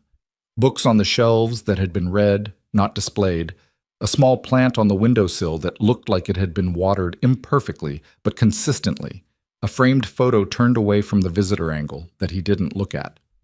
She was finishing her call when he came in, and she gestured toward the chair across from her desk, with the practiced ease of someone who managed multiple things simultaneously as a baseline condition. He sat. He waited. She ended the call, set the phone down, looked at him. "Wyatt," she said. "Celeste," he said. They'd been on first-name terms since about the second day of the crisis, which had happened organically and which neither of them had commented on. It seemed unnecessary to comment on it now. "Did you read the proposal?" she said. 3 times, he said. "And?" "I want to talk about it before I respond to it formally." She nodded. "That's why you're here. Go ahead." He looked at her across the desk. She was watching him with the particular quality of attention she brought to things. Present, not rushed, not performing patience, but actually having it. "The compensation is generous," he said. "It's appropriate." "That's a distinction worth making," he said. "I appreciate it." He paused. "The role itself, finance oversight advisory. I understand what you're asking for, and I think I can do it, but I want to be honest with you about some things that probably aren't in the document." "Go ahead." "I don't have a degree. I have 2 years of coursework from a program I left, and 11 months of reading financial documents in spare moments while cleaning executive floors, and apparently whatever this is," he gestured vaguely at his own head, "that makes numbers land differently than they're supposed to. That's the complete picture." "I know that," she said. "I want to make sure you know it in the context of what you're offering," he said, "because what you're offering is significant, and I don't want to take it and 6 months later have you realizing you hired someone who can spot anomalies but can't write a formal audit methodology." "I have Dr. Ferris for audit methodology," Celeste said. "What I don't have, what I have not been able to hire for, is the thing you do, which is to look at numbers without being influenced by what they're supposed to say. That's worth more to me right now than methodology." She folded her hands on the desk.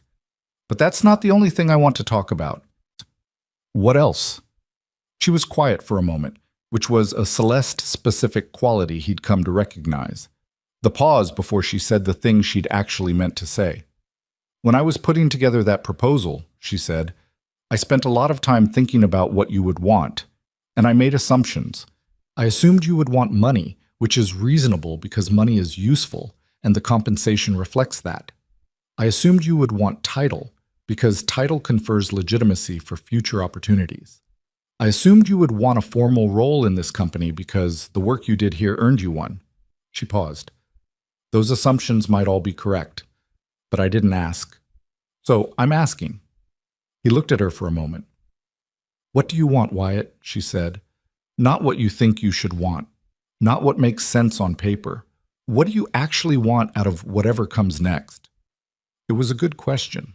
It was a question he'd been sitting with for 5 days without having a clean answer for, and he was aware that he was in a meeting about the answer and still didn't fully have it.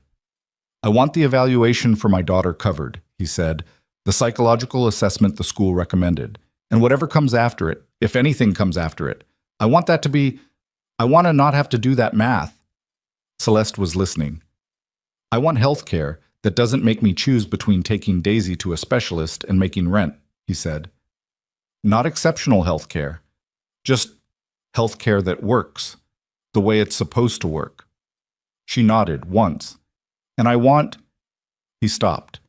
He hadn't said this part out loud yet to anyone. I want the people who work in this building at night to have the same access to those benefits that the people who work here in the daytime have. That's not about me specifically.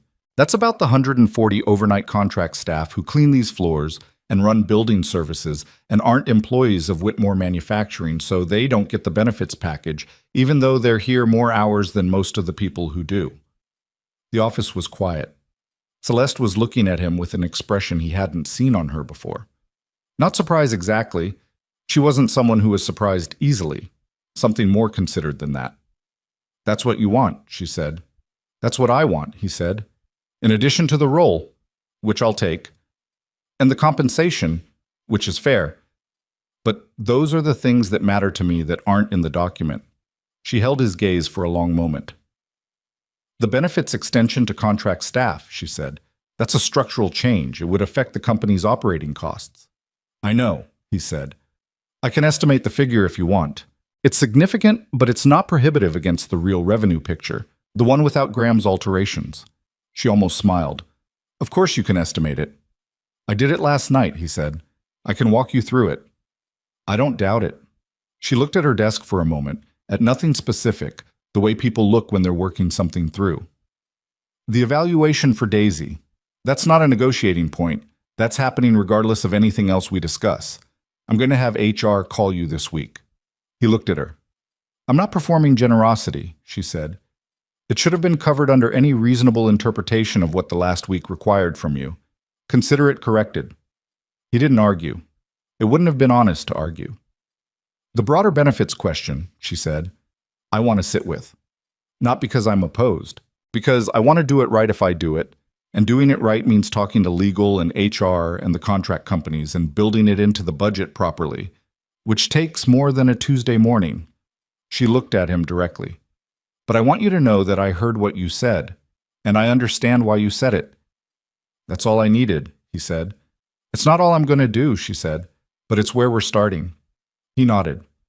She picked up a pen from her desk, an unconscious habit he recognized, something to hold while thinking, and looked at him from a slightly different angle, the angle of someone who is about to say something that isn't business.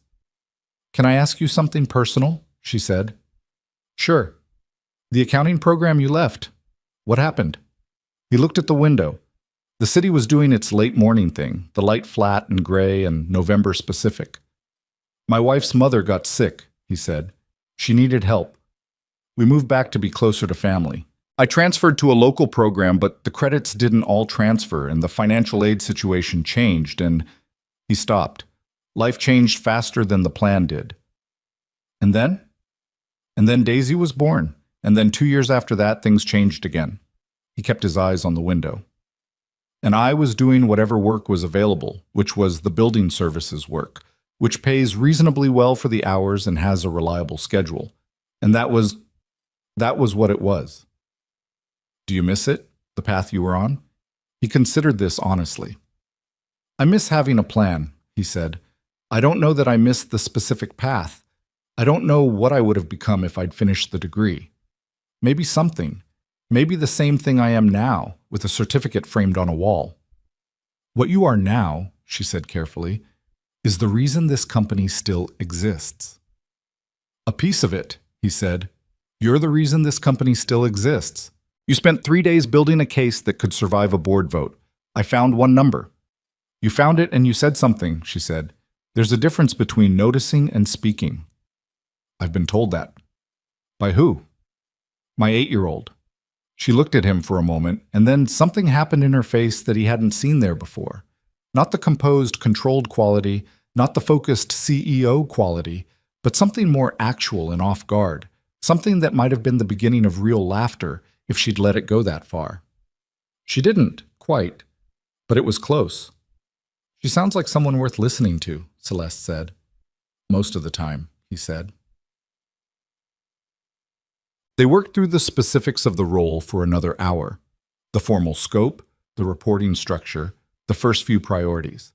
Celeste was precise and clear about what she needed and genuinely open about the parts she wasn't certain of yet. which he found more reassuring than if she'd had everything mapped out. Mapped out certainty in an uncertain situation was usually performance. This wasn't performance. At the end of it, Marcus came in with a document that needed her signature on something unrelated, and while she handled that, Wyatt looked at the small plant on the windowsill. Something green and unpretentious, with 2 leaves that had gone slightly yellow on the edges the way plants did when watering happened in good faith, but imperfect execution. He thought about what she'd said. "You're the reason this company still exists," and his own response, which he'd meant a piece of it. He thought about the night janitor version of this story, the version where he picked up the paper, set it on the table, said nothing, went back to his cart. The version where Celeste signed the papers at 9 o'clock with the quiet finality of a decision made and the storm outside doing what storms do. The version where 2,000 people showed up to work on Friday, not knowing that by the following month the company would begin winding down, that their benefits would eventually end, that the particular ordinary structure of their working lives would be coming apart. That version had been 11 inches away. The width of a conference table edge, the gap between where the paper had rested and where it had landed. He understood, in an abstract way, that he was not the only thing that stood between that version and this one. Celeste's insistence on looking at the documents one more time, the decision to have him sit down instead of dismissing him politely. The 3 days of work that had followed, the audit team, Marcus, Maya, Coburn, arriving at Graham's house with a warrant at 6 in the morning. It was a chain. He was one link. But chains needed all their links. He was leaving the building when Maya caught up with him in the lobby. "How'd it go?" she said. "Good," he said. "I think." "Are you taking the role?" "Yes." She nodded with the expression of someone who had thought this was the likely outcome but is still pleased to have it confirmed. "For what it's worth," she said, "I'm glad. You're good at this. And not just the numbers part, the whole thing. The way you think through problems." "The numbers part is mostly what she's hiring for," he said. "Maybe," Maya said, "but I've worked in this company for 2 years, and I've been in rooms with a lot of people who had very impressive credentials and very sophisticated frameworks, and not one of them saw what you saw in 4 seconds at 5 in the morning with no context and a paper in your hand." He didn't have a response to that didn't sound either falsely modest or uncomfortable, so he just said, "Thank you, Maya." "You're welcome." She hesitated. "And thank you, for the last week, for doing all of it." He looked at her. She was maybe 26, 27. The age he'd been when the accounting program ended, when the plan changed, when he shifted into whatever the improvised version of things turned out to be. She had the quality of someone who was good at her work and hadn't yet had to figure out what she wanted from it beyond being good at it. "You did the work too," he said. "The slide deck, the transaction searches, the access logs. None of it happens without that." "We were a good team," she said. "Yeah," he said. "We were." He walked out through the revolving door and into the November afternoon. The air was cold and dry, the kind of cold that felt clean rather than harsh. He pulled his jacket collar up and walked toward the parking structure. His phone buzzed. A text from Aunt Renee. "Daisy got a 94 on her math test. She told me to tell you specifically." He stopped on the sidewalk and read the text twice. Then he typed back, "Tell her I'm proud of her." 3 dots appeared. Then, "She says she already knew that." He stood there for a moment on the sidewalk outside 1200 Meridian Avenue in the November cold with his phone in his hand and the text on the screen. And for the first time in what felt like a very long time, he felt something that was not worry, not calculation, not the persistent arithmetic of managing a life on the edge of its margins. He felt, simply and without complication, okay. Not resolved. Not finished. The school letter was still a real thing, and the bills were still real, and Daisy still woke up from nightmares twice a week, and he still didn't always know the right thing to say when she did. Those things hadn't changed. But something had shifted in the architecture of it. Something had moved from the column of problems without visible solutions to the column of problems with at least the beginning of one. And that shift, the difference between no time and some time, between no path and a difficult path, was not a small thing. He put his phone in his pocket and walked to his car. Behind him, the building rose 42 floors into the gray November sky, and somewhere on the top floor of it, a woman in a wheelchair sat at a desk with a pen in her hand and a list of things that needed to be rebuilt, and the particular steadiness of someone who has looked directly at what almost happened and chosen, carefully and with full knowledge of the cost, to keep going anyway.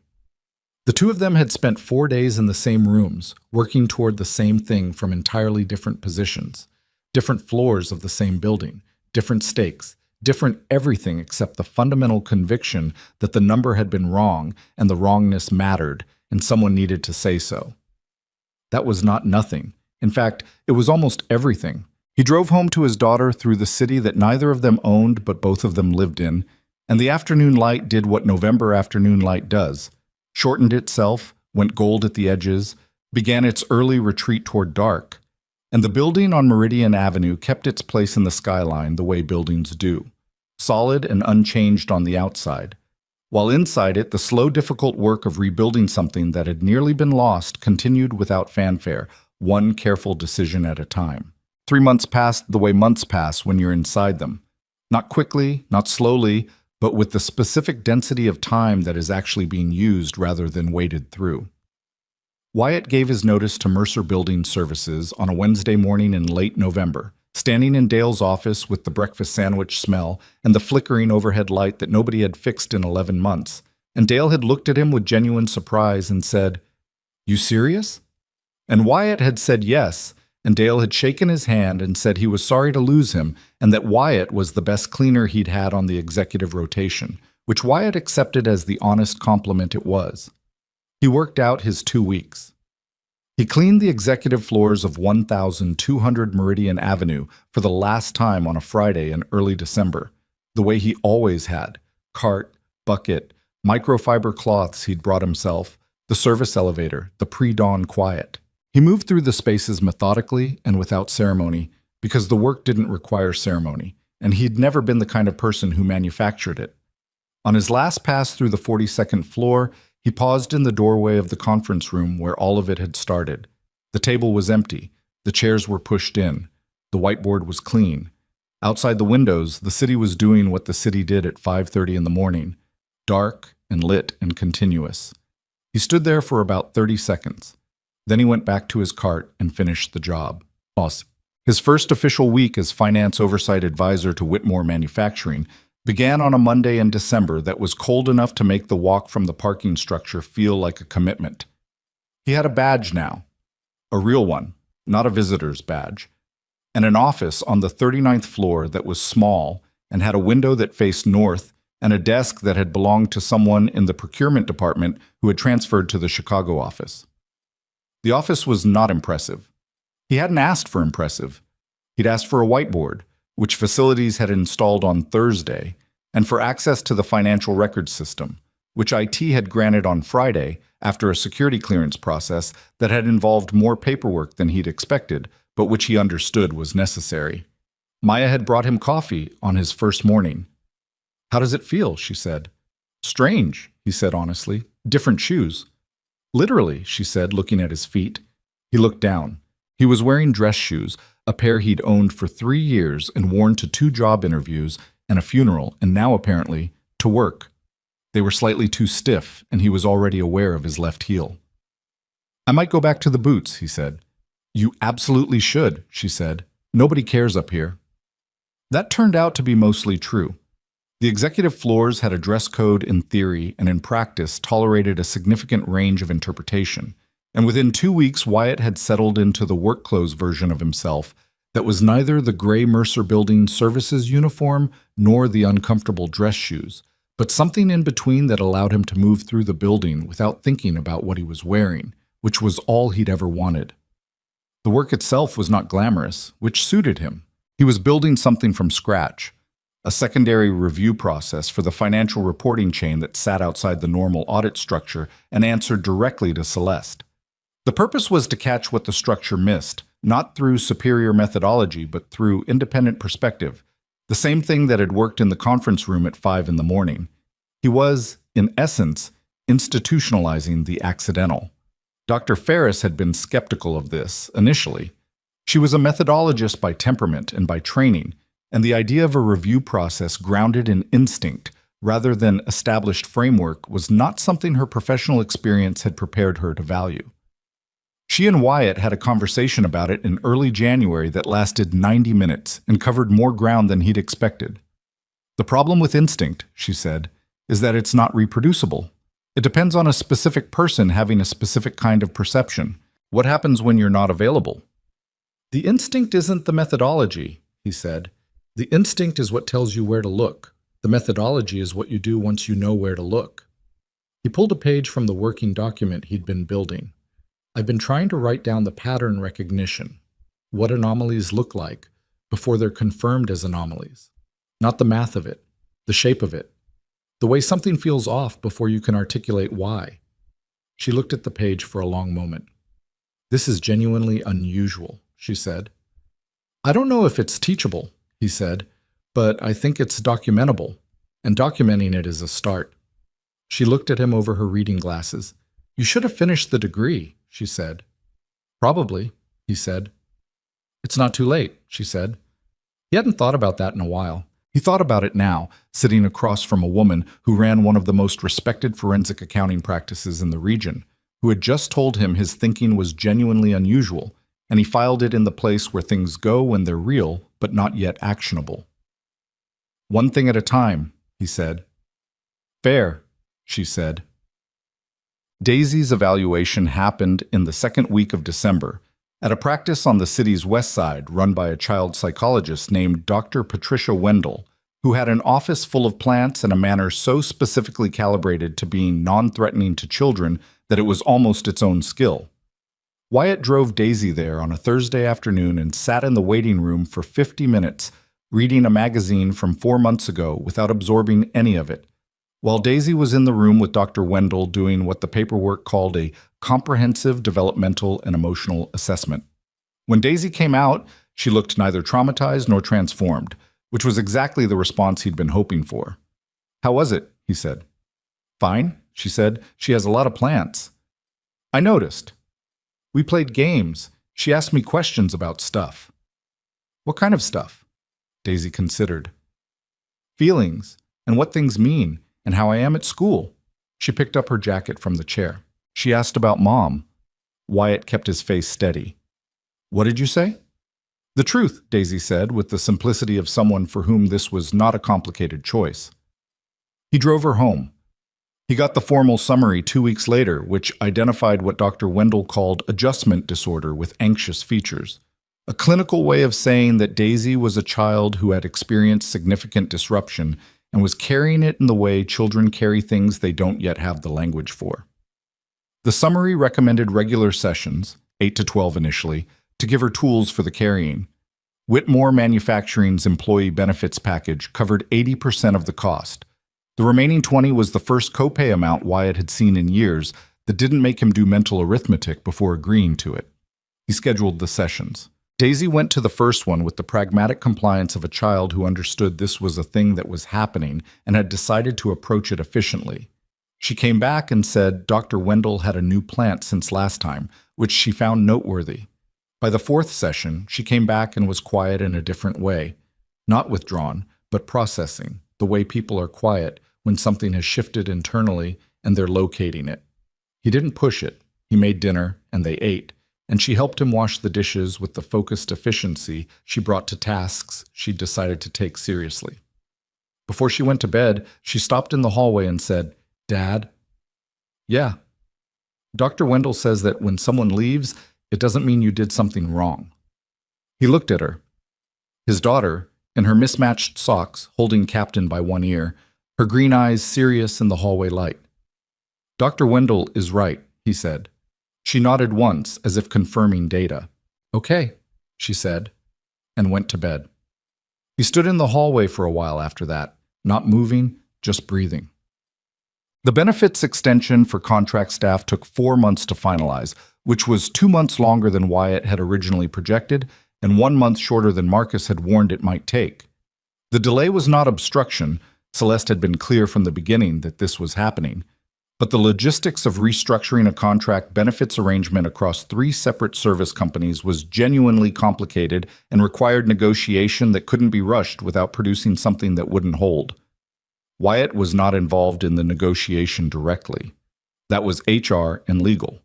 But he'd been invited to the initial meeting where the framework was presented because Celeste had said without explanation that she wanted him there, and nobody had questioned it. He sat at the end of the table and watched the HR director walk through the proposal, and the legal team annotate the contract implications, and the representatives from the three service companies work through their responses with the careful speed of people who are genuinely surprised to be offered something and trying not to look it.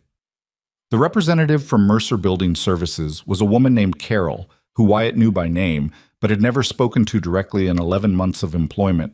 She looked at the benefits summary, looked at the room, and said carefully, "This is not something we've encountered from a client before."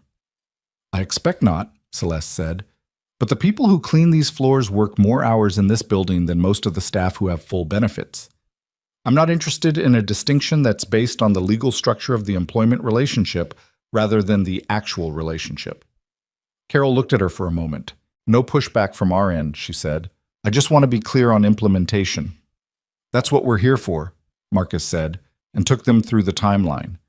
Wyatt sat at his end of the table and thought about the overnight crew, the people who came in at 5 and left at 8, who rode the service elevator and cleaned the marble lobby and polished the elevator doors and emptied the trash cans on 42.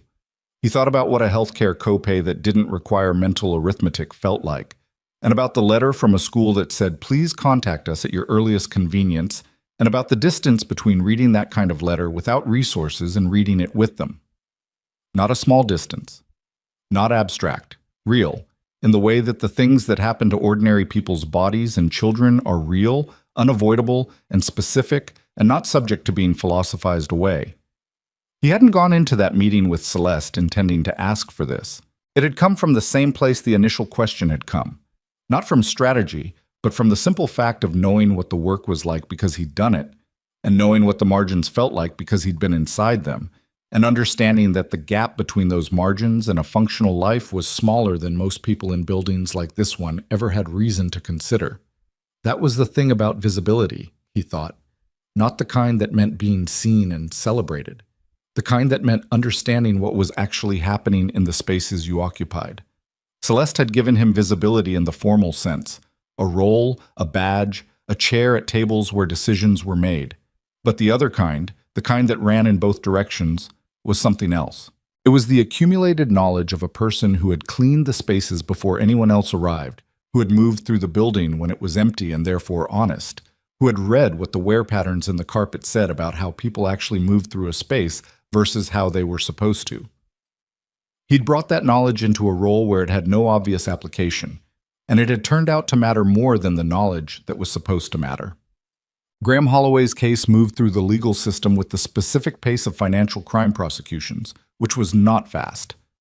By February, the criminal charges had been formally filed: wire fraud, securities fraud, breach of fiduciary duty, conspiracy. The two Meridian Capital principals had been charged separately. Their communications with Graham, once fully reconstructed by Coburn's team, had been explicit enough that even the most optimistic defense attorney would have found them difficult to contextualize charitably. Wyatt followed the case the way you follow something you were adjacent to, not closely, not obsessively, but with the periodic attention of someone who knows how it started and wants to know how it ends. He read the public filings. He talked to Marcus occasionally about the civil proceedings, which were a separate track and moved slightly faster. He thought sometimes about Graham, not with sympathy exactly, but with the uncomfortable acknowledgement that Graham had been, by all accounts, genuinely good at his job before he became something else. The competence had been real. The finance knowledge had been real. Somewhere between the hire and the scheme, something had shifted. Ambition or desperation, or the offer from Meridian landing at the wrong moment when the right things to say no to were slightly harder to refuse than they should have been. He didn't know what had made the shift possible. He suspected he never would, and he suspected Graham's defense attorneys would work hard to construct an explanation that made it comprehensible, which was their job and which would be insufficient regardless. What he knew was simpler. Graham had seen numbers as instruments of a story he was trying to tell, rather than as records of what was actually true. And the gap between those two things, between number as tool and number as fact, was wide enough to lose a company in. He thought about that when he was building the review process documentation. He wrote it down in the working document as a principle, plainly stated without jargon. The danger is not in not understanding the numbers. The danger is in needing them to say something specific. Dr. Ferris, who reviewed the document, had underlined that line and written accurate in the margin. Citat. In late February, the building on Meridian Avenue underwent a minor renovation on floors 38 through 41. New carpet in the corridors, updated lighting in 2 of the conference rooms, a redesigned reception area on 39 that Wyatt thought was marginally worse than the original, but which he kept that opinion about to himself. The renovation meant that the overnight cleaning crew was rerouted through different sections of the building for 3 weeks, which disrupted the usual schedule and required coordination with the building's facilities management team. On the second night of the rerouting, he was working late, past 7, which had become more common as he settled into the rhythm of the role and discovered that his own peak concentration hours were in the late afternoon and early evening when he heard the service elevator open on 39. 2 members of the overnight crew came out with their carts, navigating the new route with the particular alertness of people operating in a space that is familiar but temporarily different. He recognized one of them, a man named Terrence who'd been on the same building contract for 2 years, and who had the steady, unhurried quality of someone who had made a sustainable peace with repetitive physical work. Terrence saw him and nodded. "Evening." "Evening," Wyatt said. "The 39 East corridor is clear. They finished the baseboards today." "Appreciate that," Terrence said. He glanced at Wyatt's badge, at the office behind him. "You used to be on 42 nights." "Yeah," Wyatt said, "I was." Terrence looked at him for a moment, not assessing, just acknowledging something. "Heard about the benefits thing," he said. "That's real?" "It's real," Wyatt said. "Effective 1st of April. You should have gotten the paperwork from Mercer Services." "Oh, got it last week," Terrence said. "Been with the company 9 years. First time I've had dental." Wyatt looked at him. 9 years? 9 years in April. Terrence said it without bitterness, without drama, just as a fact. Good building, good route, people mostly decent. He moved his cart toward the east corridor. "But yeah, first time for dental." He moved off, his cart rolling quiet on the new carpet. His colleague followed. Wyatt stood in the hallway and watched them go, the service rhythm of it, the particular unhurried efficiency of people who have done a thing long enough to do it without thinking. And he felt something that was not pride exactly, but was in the vicinity of it. The adjacent feeling, the one that belongs to someone who did a small thing that became part of a larger thing and is standing in the physical evidence of it, 9 years without dental. He held that for a moment, not to feel good about himself. He hadn't been at Mercer Services for 9 years.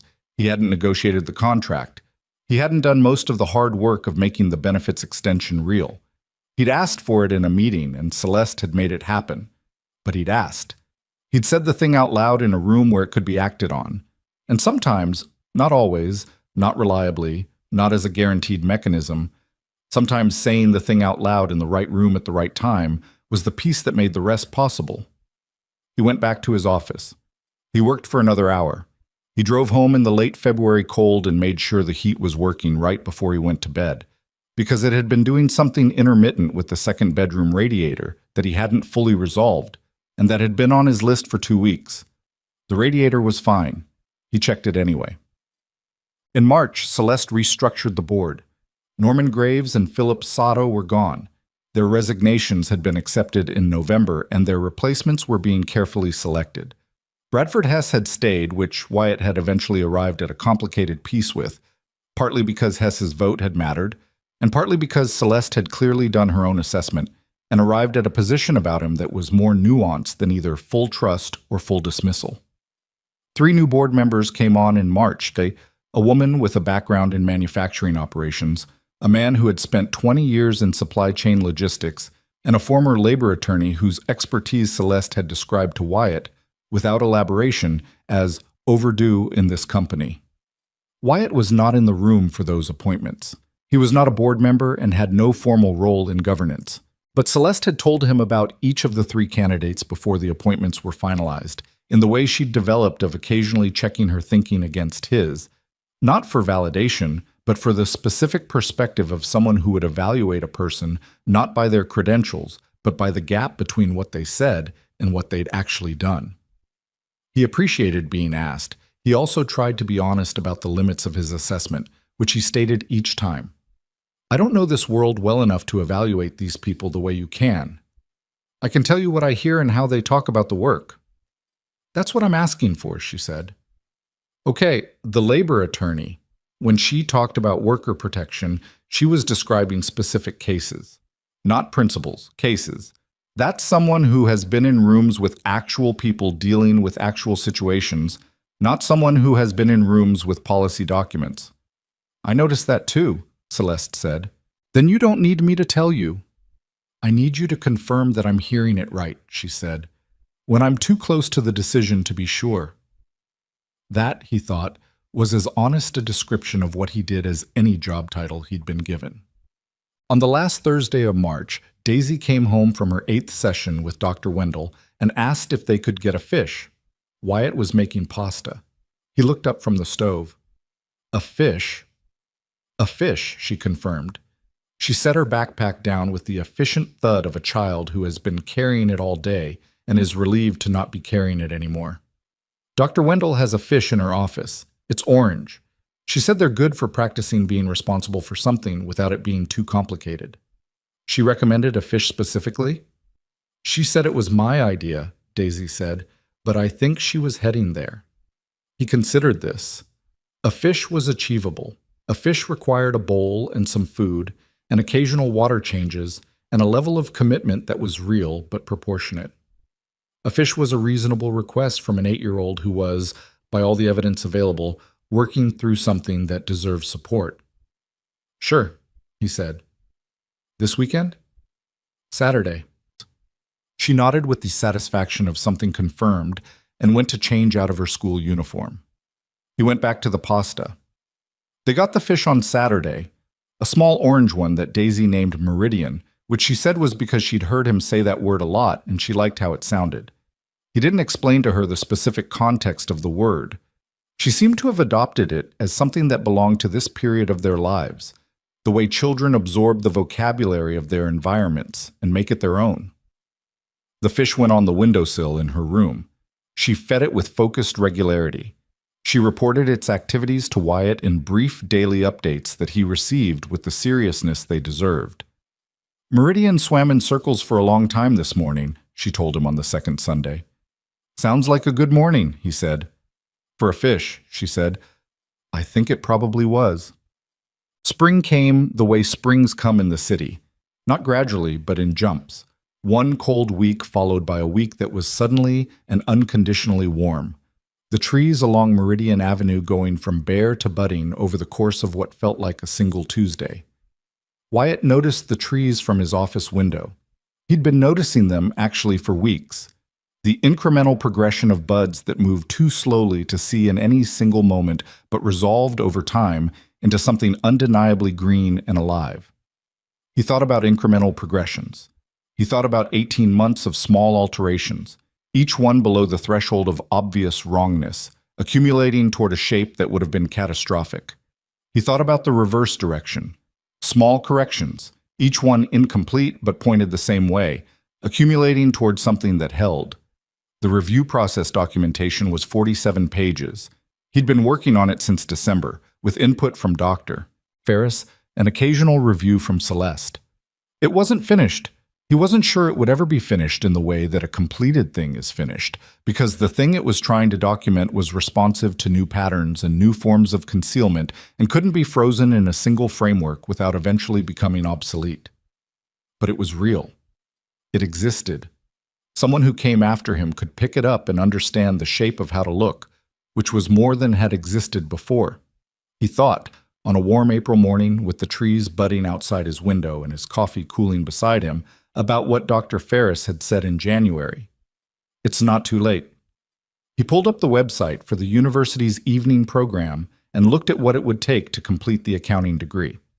The The credits he'd earned 9 years ago might transfer. Some of them, not all. He'd need to speak to an advisor. He'd need to figure out the schedule against the work and against Daisy's rhythms. He didn't enroll that morning. It wasn't the right moment for that. But he bookmarked the page, which was the thing he did when something was real, but not yet. The text from Celeste came at 6:40 on a Thursday evening in April, which was after her usual working hours and therefore slightly unexpected. "Are you in the building?" He was in fact still in his office, finishing a notation on the current review cycle. He typed back, "Yes, 39. Come up when you have a minute." He took the elevator to 42. The floor was quiet. Most of the executive staff had gone home, the assistants' desks empty, the overhead lights in the corridor at their evening setting, lower and warmer than the daytime fluorescent. Celeste's office door was open.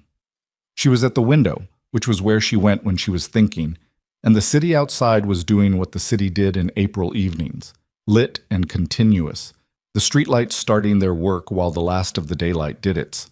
She turned when he came in. "You wanted to see me," he said. "I've been sitting here trying to figure out how to say something," she said, "which is unusual for me." "I noticed," he said. The text was unusually short. She looked at him. Something in her expression was different from the working version. The controlled CEO quality was still there, but underneath it, closer to the surface than it usually came, something more unguarded. "The company had its first quarter review yesterday," she said. "With the corrected financial picture, the real one, and the operational changes we've made since November.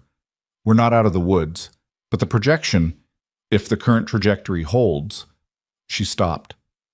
"We're going to be all right," she said. "Actually all right. Not survived, all right. Sustainable, all right." He looked at her. "That's good news." "It is." She turned back to the window. "I keep thinking about the morning in November. The conference room, the pen on the table." She was quiet for a moment. "I've made a lot of decisions in this job that I had to live with the weight of. The failed product launch in year 1. The people I laid off when the 3rd division contracted. The board members I didn't push back on hard enough when I should have." She paused. "But the decision I almost made that morning, the one I almost made and didn't, I think that one would have been different to carry." "You didn't make it," he said. "I almost did." "Almost and did are different," he said. "You know that." She looked at him sideways. "You told me that in November." "I told you something like it." "It didn't stop me from thinking about it," she said. He came to stand beside her at the window. Not close, the appropriate professional distance, which was a thing he was aware of in a way he hadn't always been. Below them, the city moved in its evening patterns, the traffic finding its routes, the pedestrians doing the thing pedestrians do in spring, walking slightly differently than they do in winter, looser, as if the warmth has returned some range of motion to how they move through the world. "I've been thinking about the fish," he said. She looked at him. "What fish?" "My daughter got a fish," he said. "She named it Meridian. A beet." "She named it after this address. After the word. She said she liked how it sounded." He looked at the street below. "She's 8. She doesn't know what it means. She just heard it a lot during a period when things were changing and she adopted it. Kids do that. What does she think it means?" "She hasn't asked." He paused. "I think for her it means this period, the thing that was happening when I came home late and went in early and she ate dry cereal and managed her own school pickup. She doesn't know the details. She just knows something was going on and we got through it." Celeste was quiet beside him. "She's doing better," he said. "The sessions are helping. She's sleeping through the night more often than not." "I'm glad," Celeste said. She meant it. He could tell the difference by now. "So am I," he said. They stood at the window for a moment, the city below them doing what it always did, moving, continuous, indifferent to the specific weight of specific evenings in specific offices 42 floors above it. "Can I tell you something?" she said. "Sure." "When I hired you, when I wrote that proposal, I thought I was solving a problem," she said. "A gap in the oversight structure, a specific kind of perception I needed access to." She paused. "I wasn't wrong about that, but I was thinking about it too narrowly." "How do you mean?" I mean that the thing you brought wasn't just the ability to see numbers differently, she said. It was the thing you asked for in that meeting. The benefits for contract staff. The way you framed it. She turned to look at him.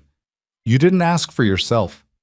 You asked because you knew what the work was like, and you knew what the gap felt like, and you thought about the people who were in it. That's not a numerical skill. That's a different thing. He looked at her. It's just knowing what's actually true, he said, versus what looks true from a distance. Yes, she said. That's exactly it. She held his gaze. Most people in this building see from a distance. They see the summary, the report, the polished version. They don't know what the building looks like at 5 in the morning. You were here at 5 in the morning, he said. Because I couldn't sleep, she said. Not because I knew what to look for. That's the difference, he said. Knowing what to look for versus being in the room when something needs to be seen. She was quiet for a moment. Then, the accident that put me in the wheelchair, I don't talk about it much.